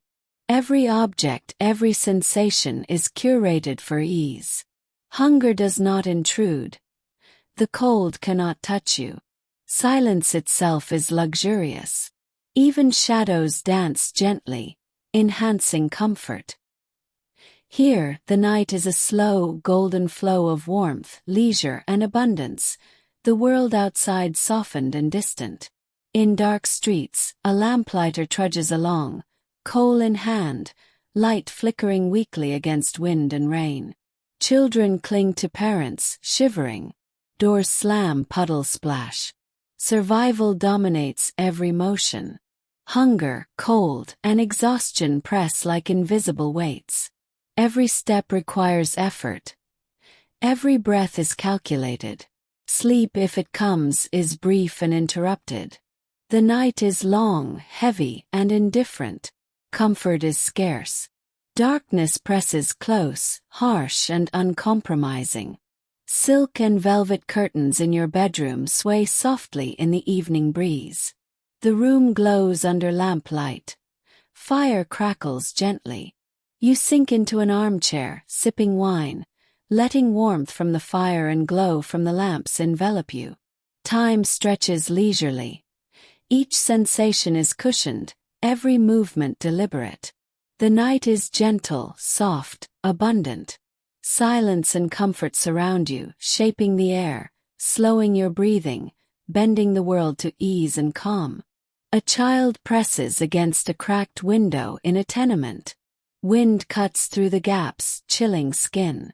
Blankets are thin, clothing threadbare. Hunger gnaws. Every sound, every movement is sharp, every breath measured. Darkness is oppressive, long, and unforgiving. Sleep is fragmented, fleeting. Comfort is absent. Survival is constant, pressing against bodies, pressing against bones, pressing against minds. The night offers no reprieve, only endurance. Candles flicker across your supper table. Silver glows. Porcelain reflects the warm light. Roast meats, fresh vegetables, and bread await, each dish carefully prepared. Guests converse softly. Laughter rises, gentle and measured. The room is warm, safe, and abundant. Time flows slowly, deliberately, each moment a small indulgence. Outside, the city hums in darkness, indifferent. Inside, the night is golden, calm, and shaped entirely for comfort and leisure. In a street corner, a kettle hisses, pouring thin soup into bowls. People wait, shivering, children clinging to parents. The air is heavy with smoke and damp. Portions are small, hunger relentless. Movement is slow, careful. The night is harsh, pressing. Rest is brief, warmth fleeting. Survival dominates. Every moment is effort. Every breath pressed by cold, hunger, and exhaustion. The city beyond the wealthy walls offers no mercy. A string quartet fills your parlor with delicate notes. Guests lean forward, wine in hand, eyes tracing flickering shadows. Time flows slowly. Each sound lingers in the warm, perfumed air. Comfort is complete, uninterrupted. Shadows soften the corners of the room. Fire glows. The night stretches golden and calm. There is no hunger, no cold, no urgency. Life within these walls is measured only in beauty, leisure, and abundance. A boy huddles on wet cobbles, knees drawn to chest. Rain seeps through threadbare clothes. Hunger gnaws, cold bites. Coins fall rarely. Every breath, every motion requires effort. The night stretches, heavy and merciless. Sleep, if it comes, is fitful. Darkness presses against him, indifferent, harsh. Survival is constant. Comfort is absent. The street offers no ease, only endurance, only the pressing weight of necessity. Your bed is prepared, silk sheets smooth, pillows plumped. Fire glows low, casting gentle shadows across walls. You sink into softness, warmth surrounding every inch. Sleep comes easily, uninterrupted, luxurious. Even the air feels curated, perfumed, warm. Time slows, breathing eases, body relaxes. The night is calm, abundant, secure. Comfort is constant, unbroken, complete. In a tiny room, a family lies pressed together on a straw mattress. Blankets thin, walls damp, children restless. Hunger gnaws, cold presses. Sleep is fragile, fitful. Every sound, every draught, every ache interrupts rest. The night is long, oppressive, demanding. Comfort is absent. Survival dominates. Darkness presses, heavy and unyielding. Warmth is fragile, temporary. A fleeting shield against the relentless chill. A fire burns steadily in your drawing room hearth. Velvet curtains drawn, lamps casting soft light. The room glows golden. Guests sip wine, conversation soft, laughter gentle. Music floats from a piano in the corner. Time stretches endlessly, unhurried, luxurious. Hunger is absent, cold cannot touch you. Comfort and calm are complete, surrounding every movement, every breath, every thought. Night flows slowly, shaped entirely for ease, beauty, and abundance. Across the city, a child stirs on a thin mattress. Blankets threadbare, walls damp, air biting. Hunger gnaws, cold presses. Sleep is fractured, fleeting, brief. The night is heavy, unrelenting. Comfort is absent. Survival dominates every moment, pressing on bodies, on minds, on fragile hearts. Darkness stretches, long and indifferent, and warmth is found only in the bodies pressed together for a fleeting, fragile reprieve. Moonlight filters through tall windows, casting silver patterns on polished marble floors. Your bedroom glows faintly, the fire low in the hearth. Linen sheets smooth and cool, pillows plumped, await your rest. Every surface gleams, every detail curated for calm. You sink into softness, body supported completely, mind easing into quiet. Time stretches slowly. The night flows like silk. Outside, London murmurs in distant shadows. Inside, warmth, safety, and abundance cocoon you completely. Even the air feels deliberate, shaped for ease, peace, and indulgent calm. In a narrow street, rain drums steadily on tin roofs. Children press close to parents, blankets thin, hair damp. Hunger gnaws, cold presses. Every breath is effort, every sound amplified in the darkness. The night is long, heavy, indifferent. Sleep comes fitfully, moments stolen between shivers, coughs, and worry. The warmth of bodies pressed together is fleeting, fragile, and the city outside presses in relentlessly. Each heartbeat is a measure of survival, each moment a struggle to endure until dawn. Your drawing room glows with lamplight. Curtains drawn, fire crackling low, velvet chairs inviting. A tray with tea and fruit waits, untouched until you reach it. The air carries faint perfume from flowers, the faint smoke of the hearth blending gently. Time flows unhurriedly, each moment deliberate. Outside, the city fades into shadow, distant, softened. Inside, every sensation is luxurious, curated, and comforting. The night stretches calm and golden, and even silence feels rich, abundant, and deliberate. A whistle pierces the damp evening air. Men, women, and children stagger out of the factory gates, exhausted. Coal dust clings to hair and skin, clothes soaked with sweat and grime. Hunger gnaws, limbs ache. The streets are slick with rain. Every step is measured, cautious, necessary. Sleep will be brief, warmth minimal. The night offers no comfort. Survival dominates. Darkness presses heavily, every movement a negotiation with cold, hunger, and exhaustion. The city outside the wealthy walls is alive with struggle, relentless and unforgiving. A lamp casts soft light across your bedroom. Silk sheets await, fire crackling low, air warm and scented faintly with wax and flowers. You sink into the mattress, feeling body and mind soften into calm. Every breath slows, every thought drifts gently. Time expands. The night is long and unhurried. Comfort is total. Hunger and cold are absent. The world outside fades entirely. Sleep is assured, warm, complete, luxurious. Shadows dance gently, bending the room around your ease, wrapping the night in safety, abundance, and serenity. A child sits huddled in a dark alley. Rain drips from eaves, soaking clothing and hair. Hunger gnaws. Cold presses into bones.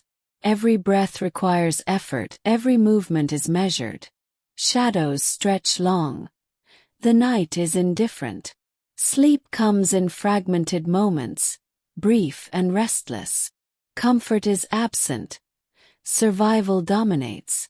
The world offers no warmth, no respite, only the pressing weight of darkness, cold, and necessity. Every heartbeat is a reminder that rest is fragile, fleeting, and never guaranteed. Evening deepens in your conservatory. Glass panes glimmer faintly under moonlight. Ferns and flowers cast long, soft shadows. You recline in a wicker chair, tea warm in hand. The air is fragrant, calm, and perfect. Time drifts slowly, deliberately. Each breath is cushioned, every sensation abundant. Outside, the city fades into darkness, softened, distant. Inside, life is shaped entirely for comfort and leisure. Night moves gently, unhurried, golden and serene, the world bending itself to ease and indulgence. In a tiny, damp room, a family presses together on a straw mattress. Blankets thin, walls cold. Children stir, restless, hungry. Every sound, every draft, every ache interrupts rest. Night is heavy, oppressive, unrelenting. Sleep is fitful, fragile, and fleeting.